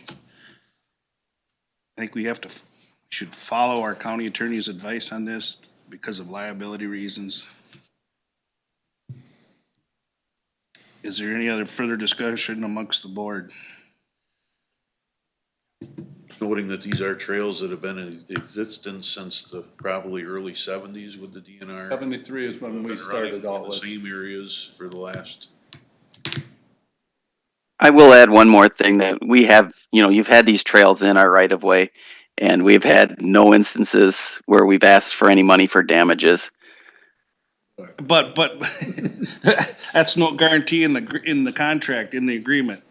That is correct, but I'm just, historically speaking. Right, I understand that. Probably never happened, but there's always that possibility. That's what we gotta look at. Risk benefit. There's no further discussion amongst the board. Proceed with a roll call vote on this as well. The motion is to deny the LUP agreement. District 1. Yes. District 2. Yes. District 3. Yes. District 4. No. District 5. No. Motion carried. All right. Okay. Thank you, Sam. Clubs. Take care. Good luck to you. Thank you. Okay. Safe travels. Have a good one. Thank you. Congrats, Sam. Good luck to you, buddy. Yes, thank you, Mark, Dave, Brian, for joining. Thank you. Based on the amount of snow we've been getting, that might not matter. All right, moving on to number 4, consider approving Houston County haulers license renewals for 2025. Amelia. All right. So the hauler license renewals is just kind of a standard annual item for us. Holly has everything together in your packet there. So we're just looking, they've all submitted their paperwork, and so we're just looking for your approval. I'll make a motion to approve it. Is there a second? Second. Any further discussion? If not, all those in favor signify by saying aye. Aye. Opposed, same sign. Okay. All right, number 5. Consider approving Ability Building Community Contract with Houston County for 2025. Amelia. So again, this is a contract that it hasn't changed aside from they increased the aluminum redemption cost from 45 cents to 47 cents per pound. Otherwise, this covers, we contract one employee from ABC to assist with aluminum processing and things, and then they also purchase aluminum for us at their facility. I estimate that the 2 cent increase comes out to about a $60 increase annually. So. Okay. Excuse me. We have a motion? So move. Second. Never mind. Go ahead, Bob. Seconded by Commissioner Burns. Any further discussion? If not, all those in favor signify by saying aye. Aye. Opposed, same sign. All right, consider approving Richard's sanitation contract and increase for 2025. So this contract has actually been approved. What they did allow us for annual increases or to approvals of any kind of fee schedule increases. And so that is what is included on the last page. Richards is asking for a 3% increase for their polls. I guess I'll just note, not across the board. This was included, or wasn't initially included in our budget, but I reviewed it before sending final numbers here in December. And I think it won't, or I've accounted for that. And I guess I'll just note too that they haven't gotten an increase for, I think she said, since 2020 or 2021. So it's just for their what? I didn't catch that. For the polls. So they've highlighted some of the items on there. So instead of, they itemize each location for us, and so instead of just saying it's a 3% increase for every location, they're actually only increasing the rental rates and the poll rates and maintenance fee rates, not like some of the compactor fees and fuel surcharge. Okay. So it's a 5-year contract. Yep. With a 3% increase for 2025. Yep. And that's it, not for every year, right? Correct. They're supposed to have this into us by December and approved by December 1st, but we did not realize that, I guess, at the time that this was submitted, and there wouldn't have been time to get it on a board agenda prior to then anyway. But how do the increases requested for years 2 through 5 work? There wouldn't be. This contract actually just started in, I think it was signed in May of 2024. Yeah. So. With an increase for 2025. Yep, and so it initially had the exhibit for 2024's fees on there, and so now they're asking for 2025's. If they want to go in 26 through 8 or whatever, they'll have to come back in at the end of 2025 and make that request for 26. So it's not a 3% per year increase? No. It's by request annually, okay. Yep. Thank you. Do we have a motion to approve? Move to approve. Second. Any further discussion? If not, all those in favor signify by saying aye. Aye. Aye. Opposed, same sign. All right, moving on to action item number 7, consider appointing Pete Privet to Houston County Extension Committee for a 3-year term from starting January 1st, 2025 to January 1st, 2027. He's gonna be replacing Francis Myrie, who's getting off.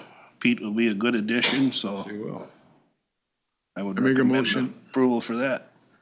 Make a motion, Greg? Yep, to appoint him. Motion's been made. Is there a second to that? Second. Any further discussion? If not, all those in favor signify by saying aye. Aye. Opposed, same sign. All right, number 8, consider approving La Crescent Active Transportation Grant Resolution of Support for number 2445. Brian. Yeah, so we have a few items here regarding some sidewalk stuff. So this first one is City of La Crescent's pursuing an active transportation grant for some sidewalk that is within Houston County's right away. So in particular, the impact on this, if they would receive funding, is they want to replace the handicap ramp at the intersection of Elm Street and South Fourth. So this impact of the county really is getting one handicap ramp brought up to current ADA requirements. So minimal impact to the county. City would replace a sidewalk on South Fourth and Maple Street if they get funded for this. So being that there is Houston County right away involved, in order for them to apply for this funding, they need to have a resolution from the county board. This doesn't cost the county anything? Nope, this would be the city. When we talked about the bump outs 2-3 years ago, this is not part of that either, so it's just strictly a ramp, the way I understand it. My understanding is that it's one ramp on the north side, the northwest corner of that intersection, yeah. That information, I move to approve a letter of support. Is there a second? Any further discussion? If not, all those in favor signify by saying aye. Aye. Opposed, same sign. Number 9, consider La Crescent Safe Routes to School grant. Yep, so this is City of La Crescent Safe Routes to School grant for a variety of installations within City of La Crescent. One of the intersections that would be involved would be, again, on our county right-of-way intersection of Elm Street and South I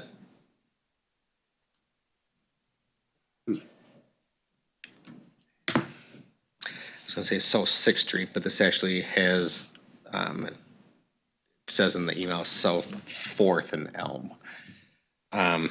So they're looking at doing, the curb bump outs and the reflecting flashing beacon and stuff at that intersection. At 6th, no. That's where I'm gonna read this one more time here, cause my understanding was that it was gonna be at 6th and Elm. This says Fourth and Maple. Elm. Am I looking at the right one? Yeah, a little bit further down there, I believe. Their email on this one does say Sixth Street and Elm Street. With the bump outs. With the bump outs, yes. Now, the discussion we had, again, 3 years ago when it first was approached, and they put those temporaries in there with the paint, which were excessive. Are they gonna include you in the design of these? Yep, so we've talked about that at both the intersection of South Fourth and Elm and South Sixth and Elm. They want to do them at both intersections.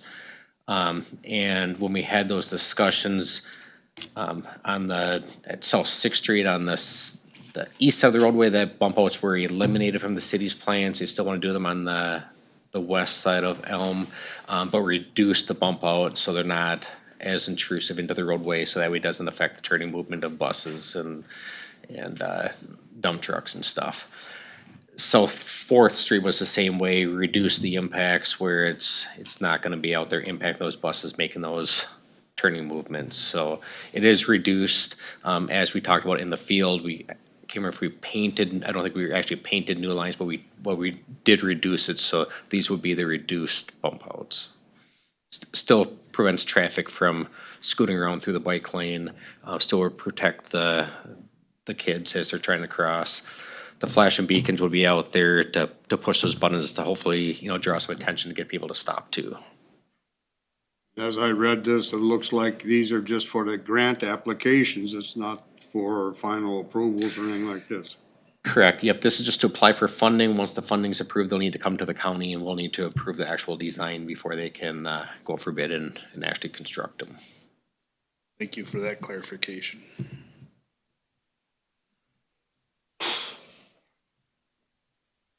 So I'm just to clarify in this old boy's head here, at South Fourth and Elm northwest corner is not a bump out, as we did in the previous motion. This is gonna have the bump outs at South Sixth and Elm design. If you want me to clarify, I can go back to the city and bring this back at the next meeting. This needs to be submitted to the state by the third week in January, so I could bring it back next week if you really want to clarify the intersection, if that makes a difference. Both of these are right by the elementary school, each Yeah, end of they- that. they- And, they yeah, affect- and I know, yeah. Dewey. It's for the grant application, so we still have a say when it comes to final approval of the design. Yeah, and we're definitely pushing for that reduced bump out, not the big. As long as, I know we've had that discussion about the bump out, how big they were. and Yep, that's a intrusive concern. They were. Yep. But that's not this point, we're just talking about grant apples, and so I move to approve the, letter of support for the grant app. That information I'll second. Any further discussion?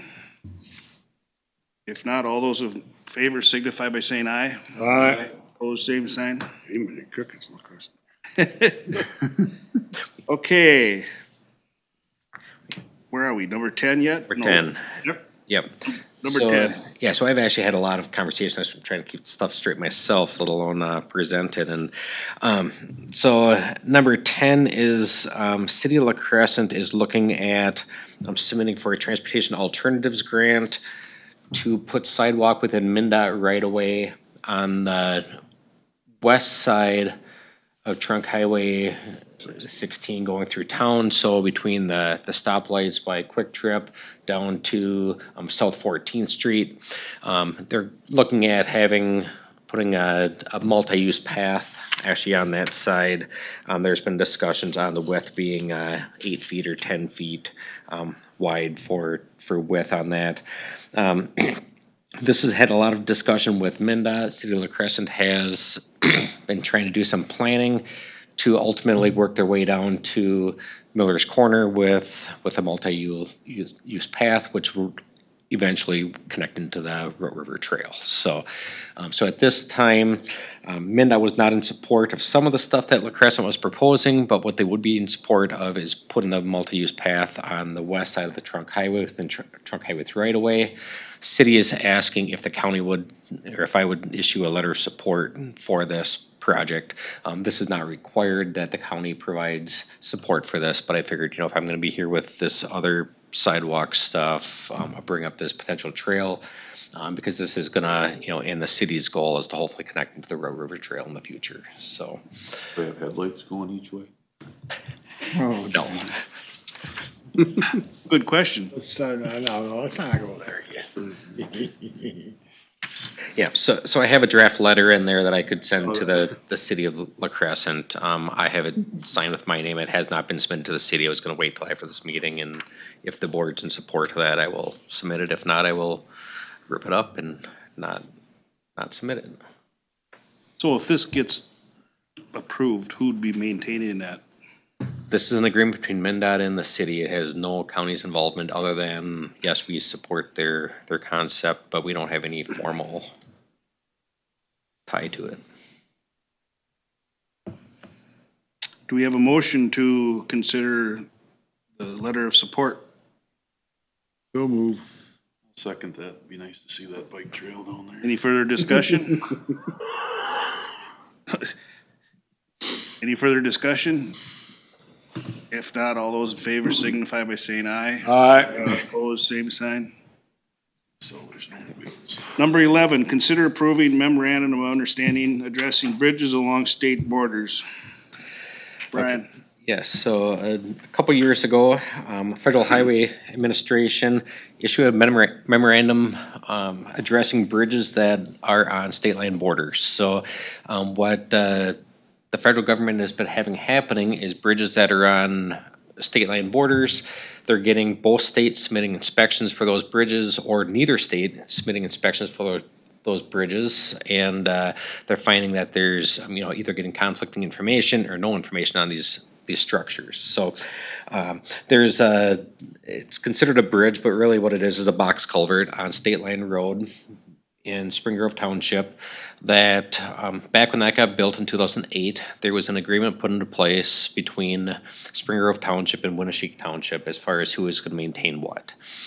Township or county? Township, All right. Spring Grove Township. And so Houston County does not have any formal maintenance requirement on that structure, but being that that structure is within Minnesota, Houston County needs to do some inspection. We have some inspection requirements that the state requires that we do for any township bridge. So there is a county participation within this agreement. So what this memorandum of agreement or memorandum of understanding essentially mirrors the agreement that was agreed upon back in 2000. This has been to Spring Grove Township, and they have approved this, and Wenatchee County has approved this. Essentially what it is saying is anything that's minor with the roadway over that structure would be the responsibility of Spring Grove Township. This is one of the sections of roadway that they maintain. Wenatchee County maintains different sections of roadway within that state line. So that was part of their agreement. Any major repairs for the structure would be shared, those costs between Wenatchee County and Spring Grove Township. And Houston County's participation is we're gonna do the inspections that are required per requirements, passed on to the state, passed on to the county. We will submit our stuff to the state, and then they'll submit it on to federal highway. So it's not changing anything with from what's been done over the last 16 years on this structure. It's just putting it into a formal document that we can give to federal highway, and they can say, okay, there's an agreement in place. They don't care who does what as long as there's agreement that details what's being done. Is this right on the state line? Yes. Yep, I believe the box culvert is 1 or 2 more feet within Houston County than what it's within Wenatchee County, but it's pretty much 50-50 split. So the fact that it's 2 feet more into Houston, that's why we do 100% of the inspection? No, it's that federal highway says you need to have one state agency that's responsible for it. Yeah. And the state agency for this structure, even before it was replaced, was a structure that Houston County and Spring Grove Township was responsible for. There were 2 other bridges that were also on the state line that have been determined to be fully within Wenatchee County by a couple feet, so we no longer inspect those. So they do have other ones that they're inspecting, it's just that they're fully within Wenatchee County. So we gotta have a resolution or have to do something, a motion, or what do you? Approve a MOA. I'll move to approve. Second. Sorry. MOU. Okay, we've had a motion, we've had a second. Any further discussion? If not, all those in favor signify by saying aye. Aye. Opposed, same sign. All right, number 12, consider proceeding with seeking bids for airport T-hanger project.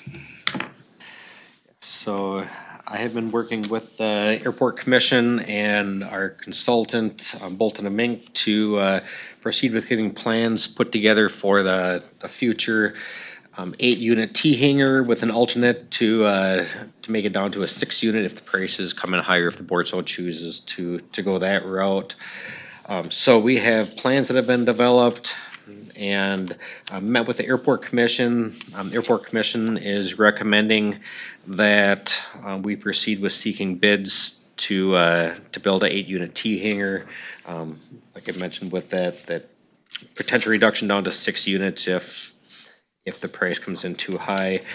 I thought I had a cost estimate here on me. I don't have the printout. Roughly the cost estimate is 1.65 million. County share would be 41,000 and change based on the estimate. Now the actual numbers would, when they get back, that'll determine the actual cost. So at this point, I'm seeking approval to go out to bid. And then there is one caveat I would like to mention today is there's some discussion that we want to have on funding, and we want to do that with the new board when we have the 2 new commissioners on, because when we get the bids back and how we award the bid is going to depend on what we want to do for funding, and we figure that's better discussed with the 5 new commissioners that are going to be approving that project rather than having 2 commissioners that are off the board after today. So Commissioner Burns was involved with those conversations and agrees with that recommendation to have that additional discussion. But for approval to proceed, though, we would like to do that today, though. I'll make a motion that we proceed with getting some quotes. Second. Further discussion, so are bidders that are bidding on this, do they have to meet certain qualifications with the state or with the feds? Anyone can bid on it. I mean, there's some requirements. I mean, they need to meet the prevailing wage requirements. I don't know that this project's gonna have any DBE requirements for disadvantaged businesses, but all of the federal requirements would need to be met. There is no bidder in our county that specifically, would be disqualified from prior work up front. It's all, they just need to make sure they're paying at the right rate, they're filling out the correct forms. We can help any local bidders with that process of telling them what needs to be done. But they're all eligible. That's what I'm getting at. It'd be nice to have local bidders to be able to bid on this project. Yeah. So we have a motion and a second. Any further discussion? If not, all those in favor signify by saying aye. Aye. Opposed, same sign. Thank you. Just want to say thank you guys again for your time today. Yep. Thank you. Yep. Have a good, Happy New Year. Happy New Year to you. All right. Number 13, discussion and final allocation of ARPA dollars. Carol.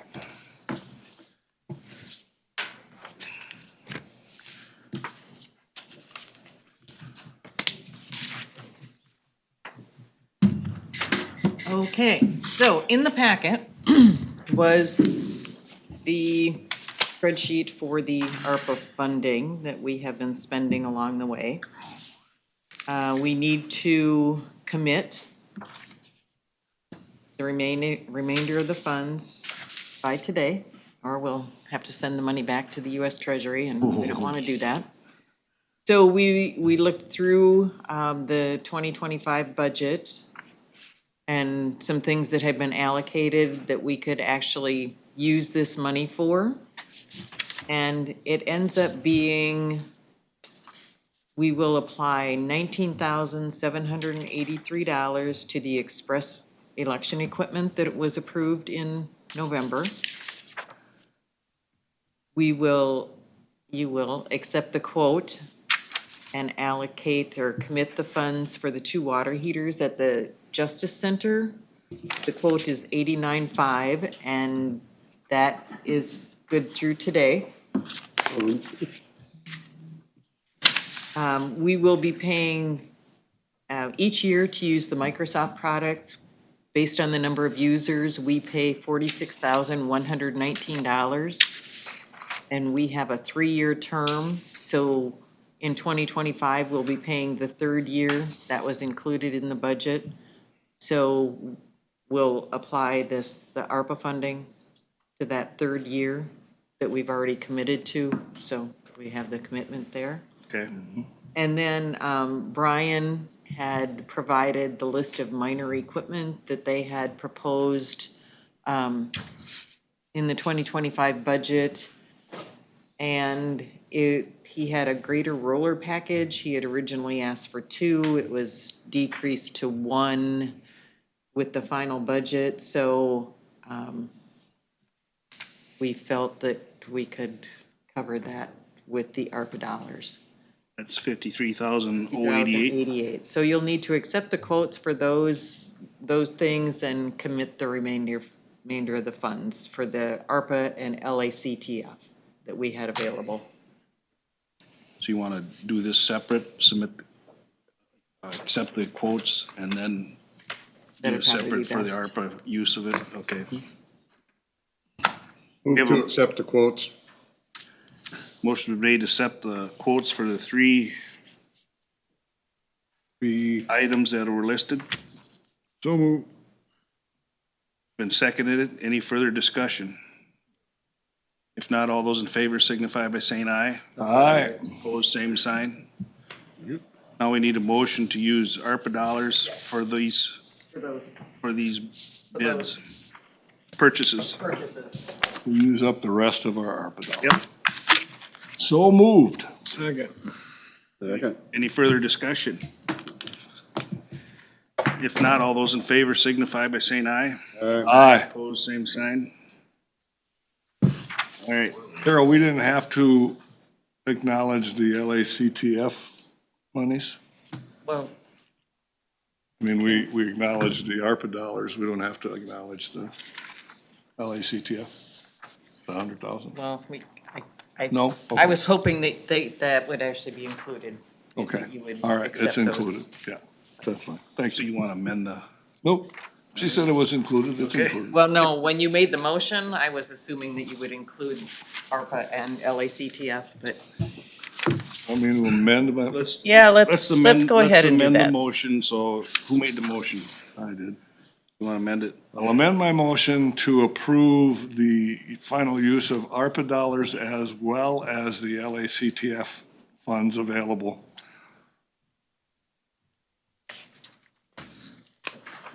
Is there? Let's second it. Perfect. All those in favor signify by saying aye. Aye. Opposed, same sign. I don't know if we did that quite right. Get it. All right, so the next item I have on the agenda is the approval of the budget amendments. First, the Recorder's Technology Fund and the Compliance Fund. And basically, twice a year, Mary goes through and determines what was spent out of those funds. And then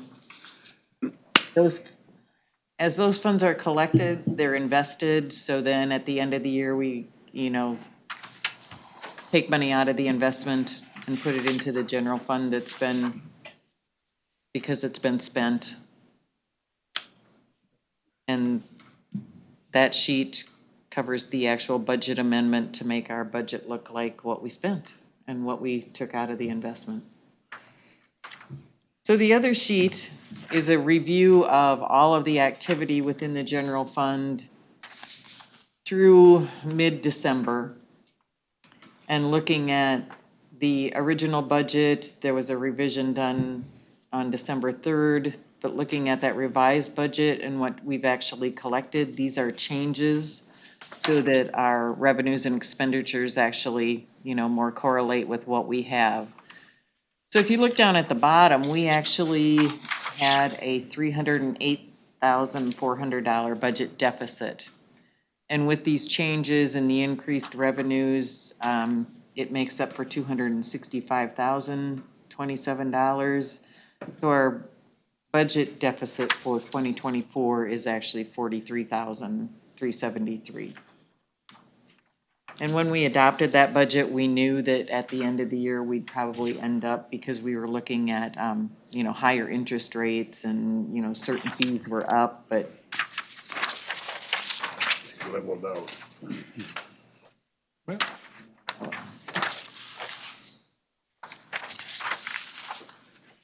So we're using less of the fund balance than originally anticipated. and what we had thought we would. That's a good thing. Do you have a motion to approve the 2024 budget adjustments? I'll make that a motion. Second. Well, it's been seconded. Greg, any further discussion? If not, all those in favor signify by saying aye. Aye. Opposed, same sign. Number 15, consider adopting operating budget resolution number 2447. I gave you a copy of the operating budget because in the packet I had actually sent the levy again. Yeah. So this is the operating budget. And, using the ARPA funds, it brought the $87,000 deficit that we had down to zero. But in applying it to items in the general fund, it left, that's where you're seeing that the general fund has a budget surplus of 21,000 and human services has the deficit of 21,000. And we could apply that other way, but that would change like the allocation of the levy. And we also know that down the line, we're going to have to make budget amendments for all of the settlements with the unions. So at this point, it was just leave it like that and there won't be a budget surplus in general revenue. Okay.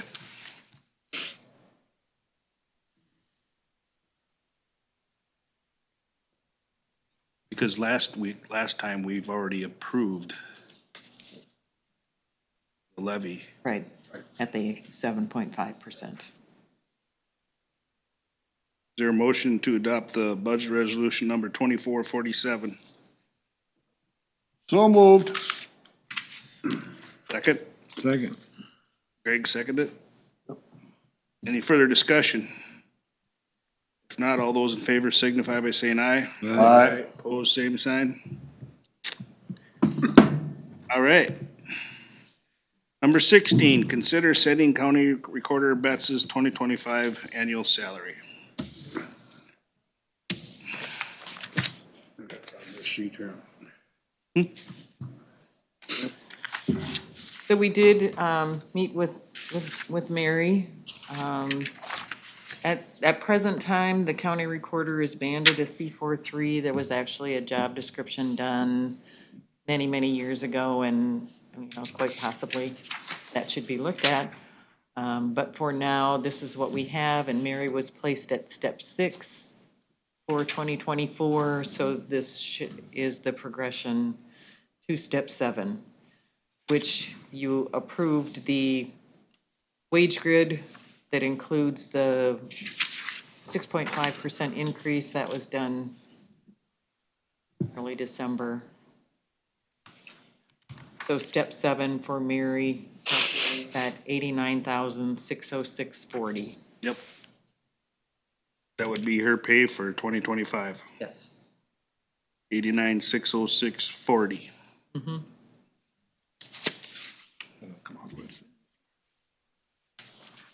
Do we have a motion to setting the county recorder's annual salary? So moved. Is there a second to that? Second. Any further discussion? Not all those in favor signify by saying aye. Aye. Opposed, same sign. Probably should do a roll call on that, but What? let's revert to a roll call. Sorry. District 1, Yes. District 2, Yes. District 3, Yes. District 4, Yes. District 5. Yes. All right, that's done. Number 17, consider setting Sheriff Swedberg's 2025 annual salary. Okay, we had met with Brian, and he had put together, a documentation of the accomplishments that have occurred within the sheriff's office under his tenure. We also met with him as the Personnel Committee, and he did outline that he would like to be placed on the E82 schedule of the non-union grid. But without a job description actually being banded, we can't necessarily just put him on a band. And it's not to discount the accomplishments that he has made in the department and looking at the jail and all of the, the things that have come about, but it also is the duties of the sheriff, as it were. So the Personnel Committee is actually recommending that he receive a 3.5% step along with the 6.5 COLA that the others have received. And the 3.5 step increase kind of goes along with the county recorder. He's not on a scale, there's not a banding scale. He's an elected official, so He's an it's elected official. elected officials, you just said I mean, he could complete a job questionnaire and have it banded to find out which scale could possibly be used, but without that determination by the banding company, can't really use a specific scale. But he's been sheriff for 2 years, and other people who are here for, they progress through 9 steps when they're hired. So if he's in his 3rd year, he would get a third step. It's kind of the philosophy that we had in looking at that.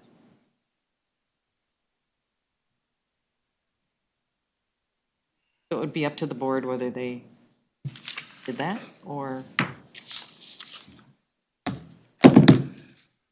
Is the county attorney's, or does he position have steps like that, or is his the same as the sheriff? He didn't request a step.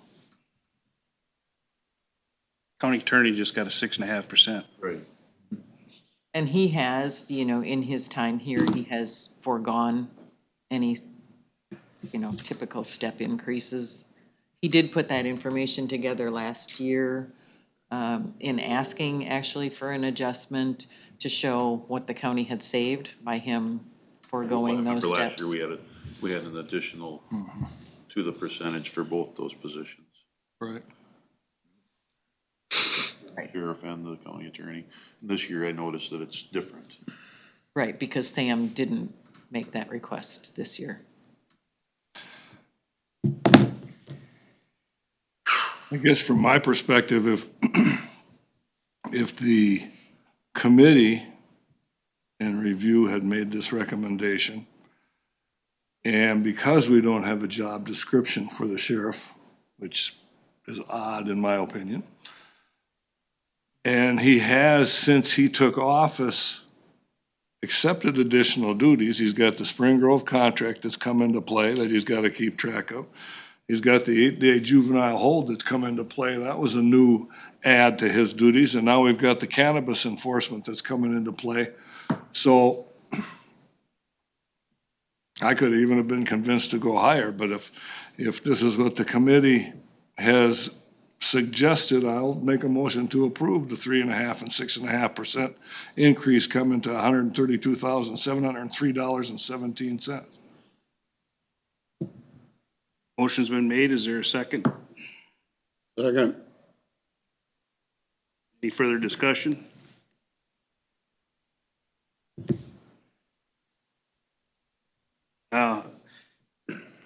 My only issue is that the 3.5 step for him, again, a job description for the sheriff. I mean, that's his job to enforce laws, whether there's new ones or old ones or whatever. Juvenile thing, sure, that's an addition that was added on. We did that in order to save the jail. I think the Spring Grove contract is already in effect. No? And the Spring Grove contract is, yeah. We also hired 2 more deputies to fill that, to fill that contract. So. It started when Mark was sheriff, but Brian is the one that negotiated. Right, Mark was it. the sheriff when, yep. Okay. Got Well, it. he's in his second year, right?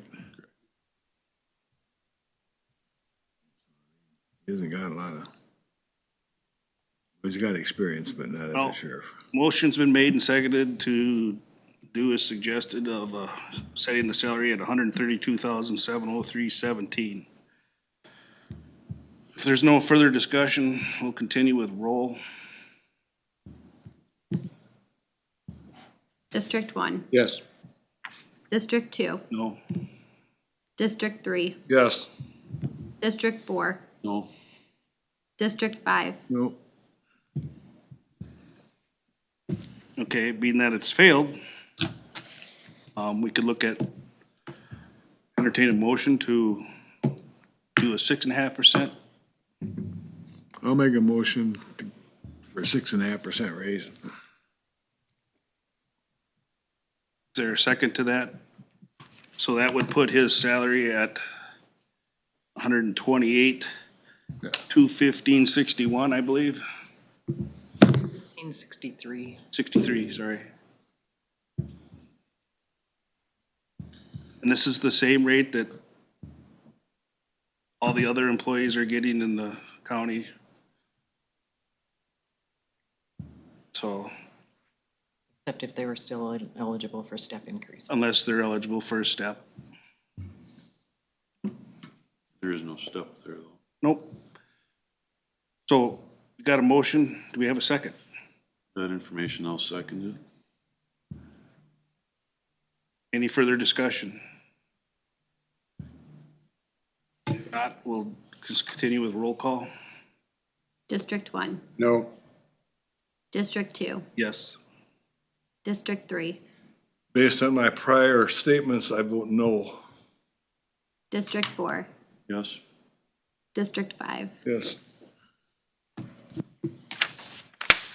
Okay, salary has been approved for the 6.5% increase to 128,215.63. All right, so next on the list is the 2025 County Commissioner's salary. It's calculated on the sheet at a 6.5% increase, that would become 21,485.77. Actually, Commissioner Severson was feeling that maybe 3% would be good for 2025. That's, well, Cost of living. so what is being proposed here? Is this what being proposed, the 6.5, the 20,174 to Yeah, that's 6.5. 21,485? Correct? Okay. So this is what's being proposed is the 6.5, which is in the budget, correct? Yes. Consistent with everybody else's. Consistent with everybody else, yep. I'll make a motion to approve it.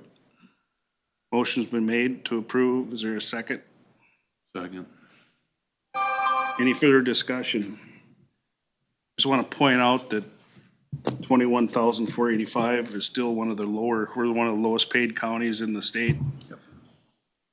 There's next door counties that pay a heck of a lot more, so. There were many years where the. And there's a lot of years that we never moved it, right? And if we're going to attract future candidates, it would be. If we're in it for the money, I guess. Well, no, and that's just it. We're not in it for the money, but some people, you know, if you know. Well, there might be a day that we might have to have a commissioner that's young and has to have a job that, for the money. He's looking for a part-time job and wants to be active in the community and, you know, but has to have daycare for half the day or whatever, you know, you gotta pay for that too, so. Fillmore County, where they get 37,000, Yeah, Winona gets 24,000. we'll proceed with roll call. Is that right? District 1, Sure. District 2, Yes. District 3, As a lame duck, and knowing that Houston County is on the short end of the scale as far as all the counties in Houston, or in the state of Minnesota, I vote yes. District 4, District 5, Well, I gotta vote yes, I made the motion. You don't have to. Don't have to. All right, that's been set. Okay, 21. All right, so the next item on the agenda is our designation. Now we're moving into 2020, additional 2025 items for financial reporting. So we need to designate our major funds, and those will be county revenue, road and bridge, public health and human services as major funds, debt service and capital projects as minor funds, which are our existing funds that we currently use.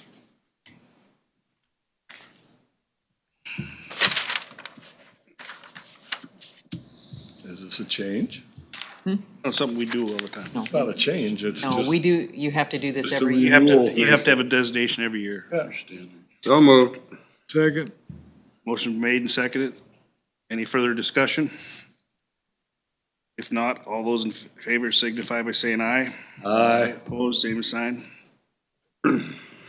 So those are the funds that we typically use, and now, based on the amount that we have for EDA, with the EDA loan balance that we have and the amount that we spend, and if we used to have it just as a component unit, and it was reported on within the general fund. Based on the level of funding that we have there, we actually have to have it separate as its own fund. So that is, this request is to consider establishing Fund 3, Economic Development for financial reporting, and designate that as a minor fund for 2025, beginning because it's too big to slide into the general fund. Right. Yeah. And we do have a board that can make some decisions on its own without the county board. They can't issue loans without the county board approving it, but they do expend budget money. So Okay. that is the reason. So do we have a motion to consider establishing Fund 3? I'll move to approve the establishing of minor Fund 3, Economic Development. Is there a second to that? Second. Any further discussion? If not, all those in favor signify by saying aye. Aye. Opposed, same sign. Fee schedule for 2025. So the fee schedule was included in the packet, and there were, not really a lot of changes. There was a recalculation done for the research fees, which actually uses like the lowest paid employee who we have in the county that could do that type of work, and that has been designated as the B21, step 1. So the benefits are calculated on that, and it's divided like an annual salary, divided out by 80 hours, and that total changed to at 20.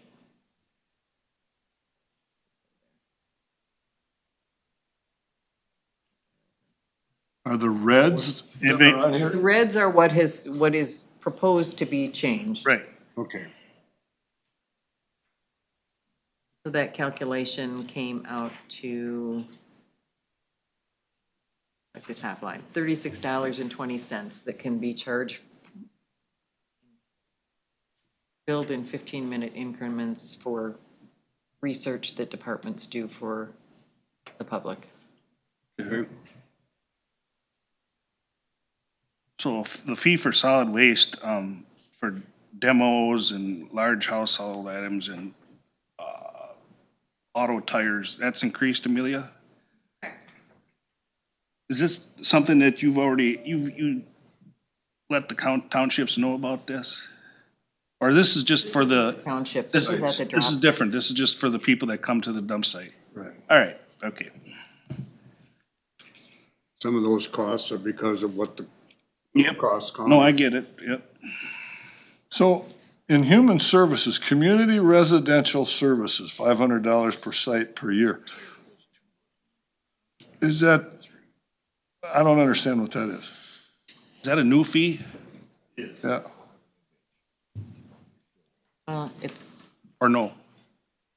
It's just kind of a different application of the fee that the daycare providers are charged. This is for commercial residential. Right, commercial residential foster care, we do the licensing. Historically, we haven't charged a fee, but we found out that we were able to. Actually found out from one of our providers wondering why we're not charging it. And so. Providers for foster care? No. Daycare? No, corporate. So this would be like your, I don't know, corporate adult foster care kinds of places. We do the licensing work for that, and we can charge $500. That's allowed by the state. Historically, we didn't do it because we didn't know we could. So that's why it's an addition. How many of those do we have in the county? I don't know right offhand, a handful. There can't be too many. No.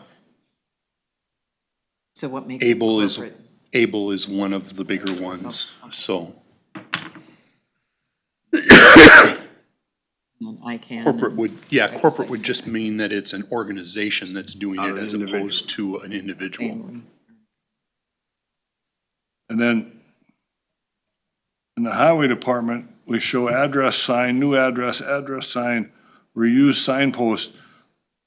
Those are just fees that have gone up. Yeah, that's our actual cost. Okay.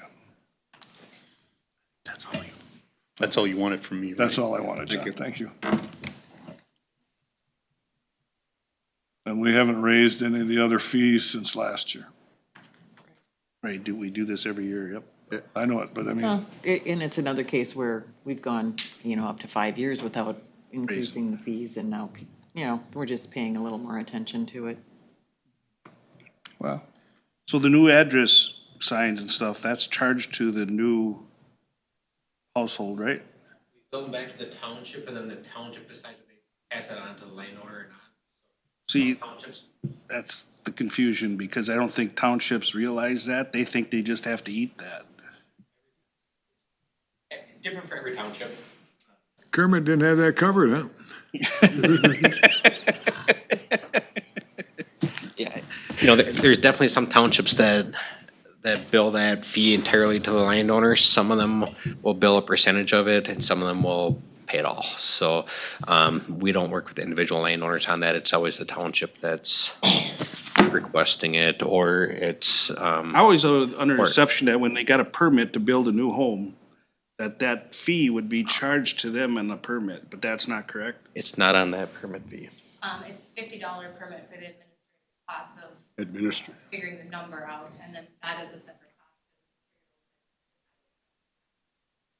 I mean, we could definitely lump it together into that one application. I mean, it would be nice if we could reverse that and get it charged to the household, or can't we do that?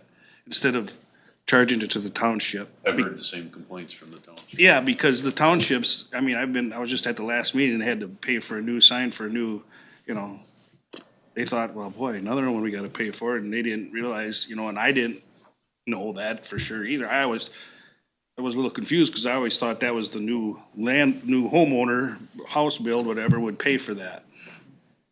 But And some of them are gonna be replacement signs, you know, when they get damaged to. I existing get houses. that, but that part is a separate issue. This is just for new established addresses. So like my road sign is 20456. It's completely shot. You can't even read it.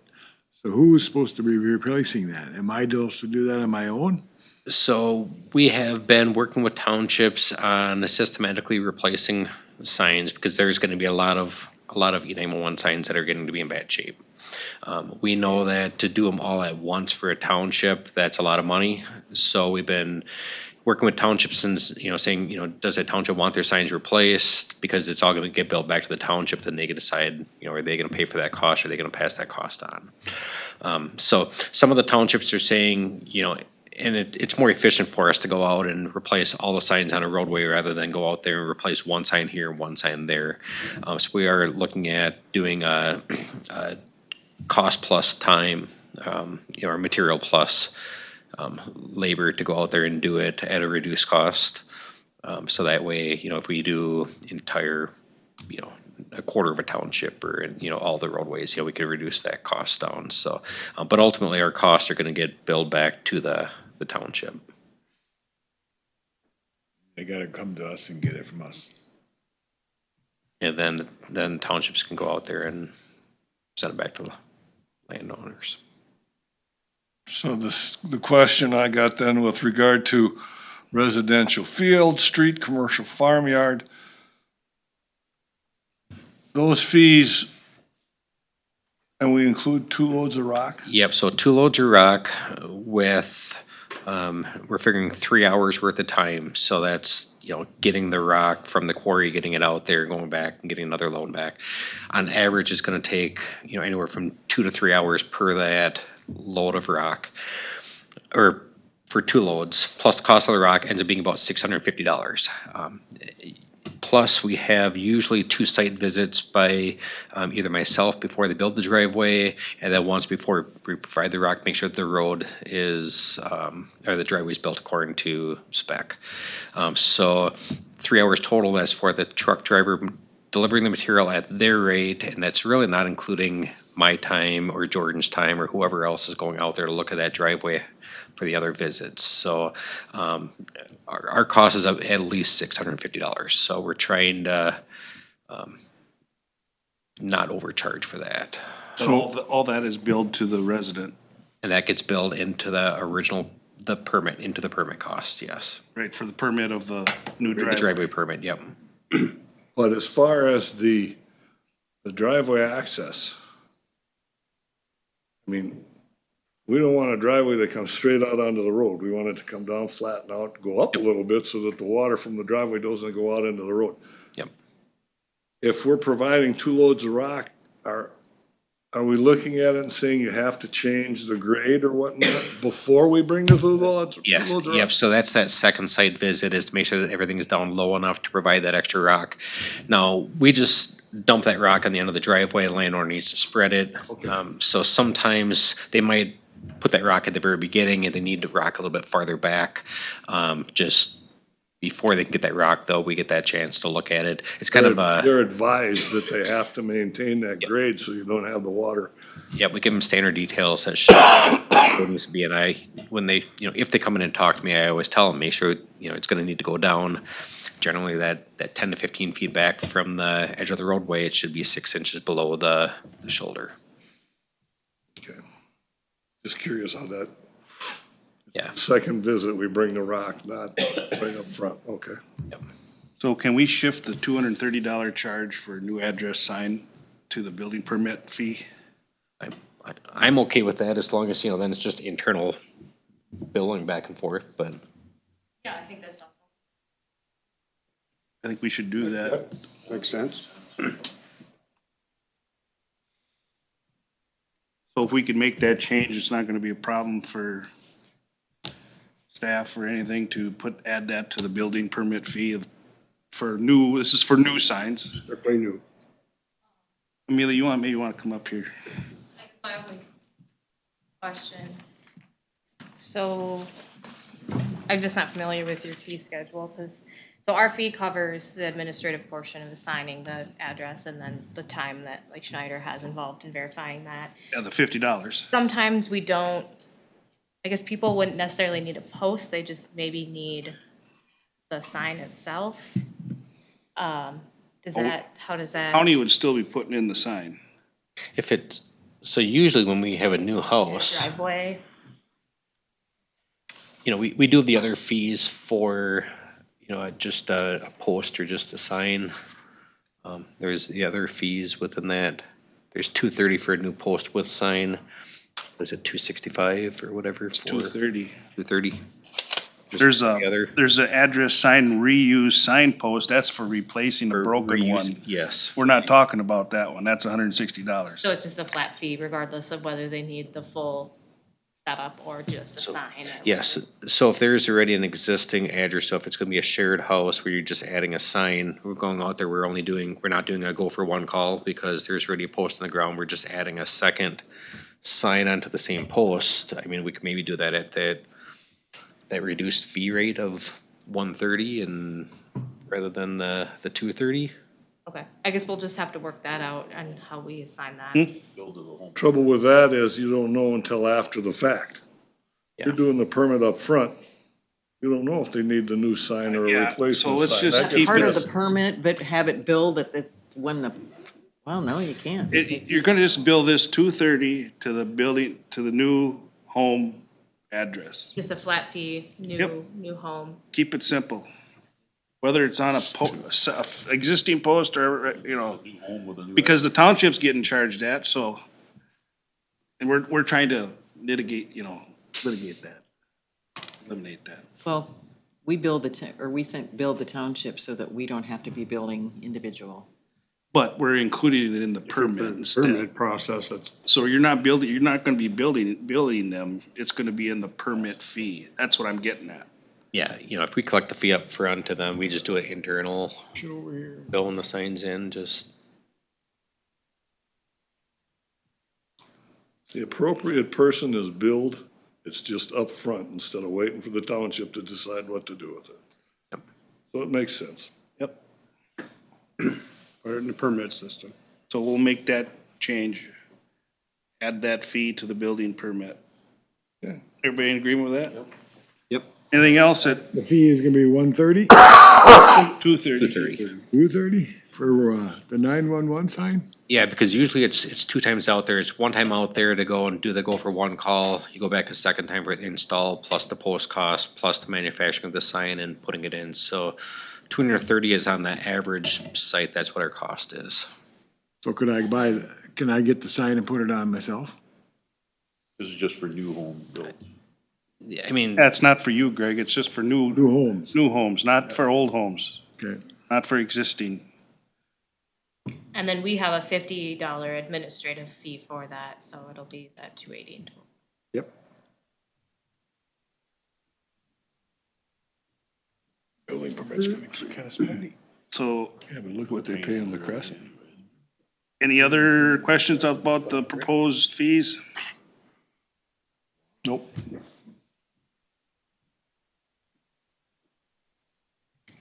Move to approve the fees as presented. With the change of With the the change on the 230. new address signs of 230 to be added to the building permit. Right. Second.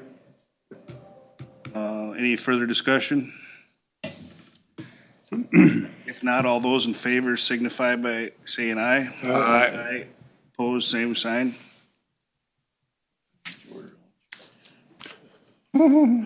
Okay, consider reviewing and approving the payments. Everybody's had a chance to look at the payments. Thank you, Brian. Thanks, Brian.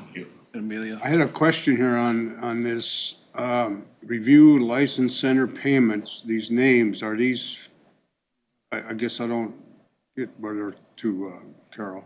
It's a, Oh. Carol, you can so- answer. It's for the, Yeah, it's for Fiscal agent. Soil and Water. We're their fiscal agent, but you do not have authority really to approve their, or you don't have authority to approve their Okay. claims. But because they follow our process, we notify you that we're, sending out that much money. So these, It's theirs. these names that are there, they're part of the soil and water group? Well, they probably did a They did a project, contract like a with the push-up individual. pond or, Okay, so these, okay, now. they so- did, this is an individual contract paid to the So we're on the same landowner, page. property owner Okay, for a certain soil water project. gotcha, okay, makes sense. Just. That's why it's under auditor warrants, right? Yep. Versus commissioner warrants. right, because based on the time frame of their meeting, if we waited and did it, here, then it takes longer for them to get their payments out. And then there's late fees on their Visa account and there's, yeah, we like to eliminate those things. Absolutely. Everything else. The ones we do have authority over is the commissioner warrants. Yeah. And they all look within order, so I move to approve. Is there a second to that? Second.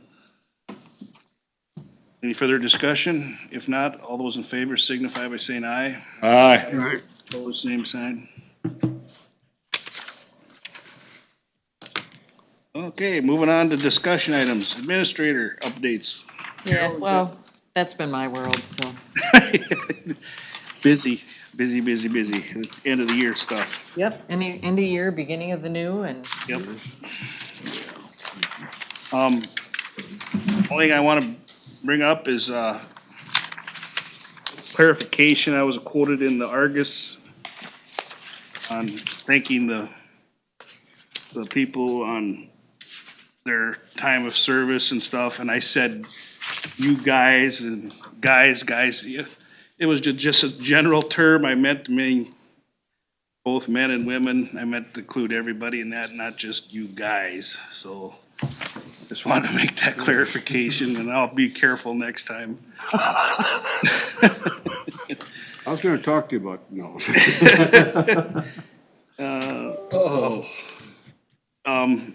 Another thing, I just want to thank Dewey and Severson and Bob Burns for their past public service. It's been good to work with you guys, and good luck in your future endeavors, and appreciate what you did. I think we should give him a clap, shouldn't we?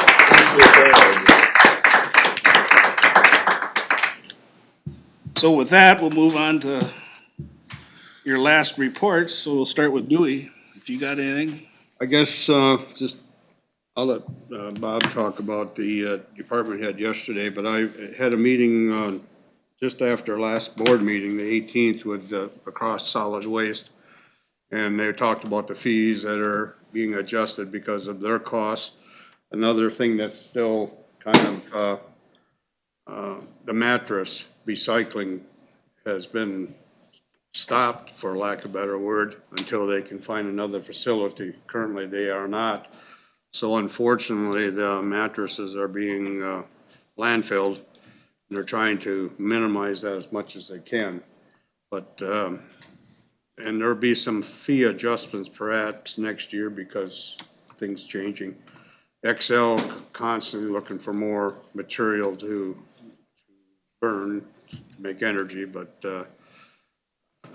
work with that. So I'm just hoping that Commissioner Schultz, who was my alternate, would be able to take over next year on that committee. It's 4 times a year only, and so on.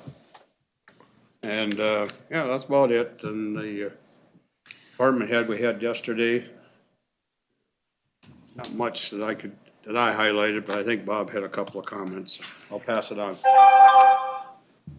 Going back to that mattress thing, I know I had a conversation with Daniel Ahern about that too, and the difficulty of getting rid of that, but does La Crosse County, or I know he's saying that maybe we could break those down and take the metal out of them, and it'd be a little more work, but.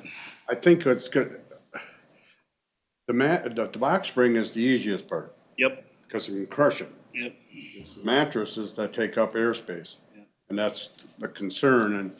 And they had a recycling facility going, and then they ran into building permit problems. That's what so they're still looking for another building. If they can find another building that would be adequate for their needs, it'll start up again. But because they don't have a place to separate them, and that's done by a third party. I believe it's Hilltopper does that deal. So yeah, breaking them down would be great, but the box is the easiest part of it.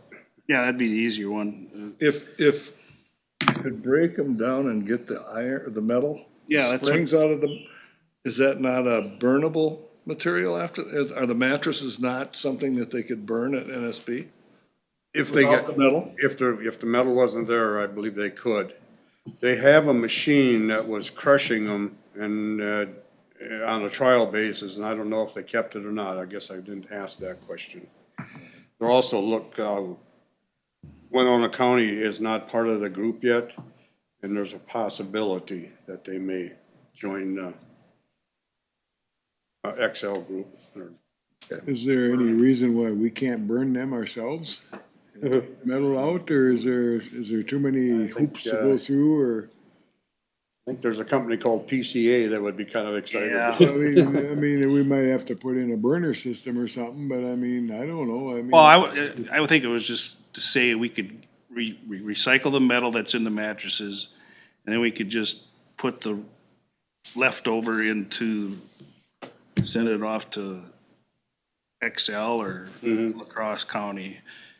Only if they had time in that lull, if sometimes they get mattresses and they have some extra time, they could break them down, but. I think that's. Anyway. Yep, it's an idea, but I don't, think about it. Commissioner Burns. Well, I went to that department head meeting and I got a full page of notes. I'm not gonna read them all. Holly gave a good report, the upcoming things that are gonna be coming to the new board. Rob at the Veteran Service Office had a big victory as far as with the feds on one of our veterans who has passed, but his spouse was not getting what she was supposed to. He got that squared away so that she got brought up to date. Was a quite valuable increase. Just before Christmas. Just before Christmas. John reported that, and we approved these things, that they've got the new hires and one that they've been looking for a long time. Finally got somebody. Reported on the Meyer Building renovation report and the cannabis ordinance. And then Mary reported on the recorder office, and a little bit of that was problematical as far as some of the things that people are requesting that they record, and trying to record a piece of property and transfer a piece of property that doesn't have the right ownership and whatnot. So there's a few issues that have to be resolved there. And he gave his IT report, which is a little scary. The website, our current Houston County website is not totally ADA. So we have to make a new website, which is going to be very costly. And there's nobody, I mean, we don't have anybody that can do it, and there's firms that'll do it, but it's going to be expensive. They're almost done testing the new email setup, which is going to change, instead of using county.houston.min.us, now it's going to be HOCOMN.gov. You'll all get used to that. Not me. And our fishing training has been very successful. I mean, our people are paying attention. They're watching their emails, and we're pretty successful as far as not having people getting into things that they shouldn't be. Brian gave us a report on the highway department and some issues with the PDFs for highway. Talked about the problems as far as using up quite a bit of ice and salt, or salt and sand right now because of the fog ice that we've been having.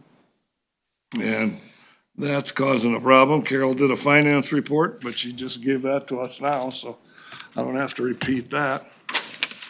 I guess the only other thing I want to comment on is I want to thank you guys for approximately 6 years that I've been on the board, and I appreciate all the support and the help and the opportunity to serve the people of Houston County. It's been a pleasure and a good learning experience. Good luck to you in future year budgeting and what have you. But it's been a good time for me, so thank you much. Thank you. Thank you, Bob. Commissioner Schultz. I had a quiet week. I didn't have any committee meetings, so that was good. Short today, but Dewey, I can take that committee when we look at it. You enjoy it. Yeah, we'll be doing committee assignments at our first meeting of the year, so. Very good. Winlac will be another one that'd be beneficial. Yeah, Yep. shared that one with you too. So. Other than that, I'm good, thank you. Commissioner Myrie. Oh, let's see, I had the airport, we talked about that, we had the personnel, we talked about that. And I guess the only other thing I want to say is I want to thank Dewey and Bob for the 4 years that I've been with you. It was fun. Thank you very much. It'll work. Okay, and the swearing in for the new commissioners will be on Monday. At 8:30. Next Monday. Okay. Any closing public comment? I just want to say that when Wade Miller was on, he said he could not unmute. I think he did want to say something, but I do not think the issue was on our end, so I didn't see it until after. I saw his name there. He's from DNR. Yeah. I mean, he was on there, but he was trying to speak, I guess. Okay. He did not unmute his computer. All right. I did it, but I undid it, so. No, that wasn't, it wasn't you. on you, That's, and I don't think it was on me. I think yeah, it was this on is him. just for the Argus, not for, I'll slap in the face for BB. okay. No public comment? I would like to make my last motion. Okay. I move to adjourn. Dewey, you better second it. I suppose I could, I'll have something done. I second. All those in favor signify by saying aye. Aye. Opposed, same sign. Thank you. The last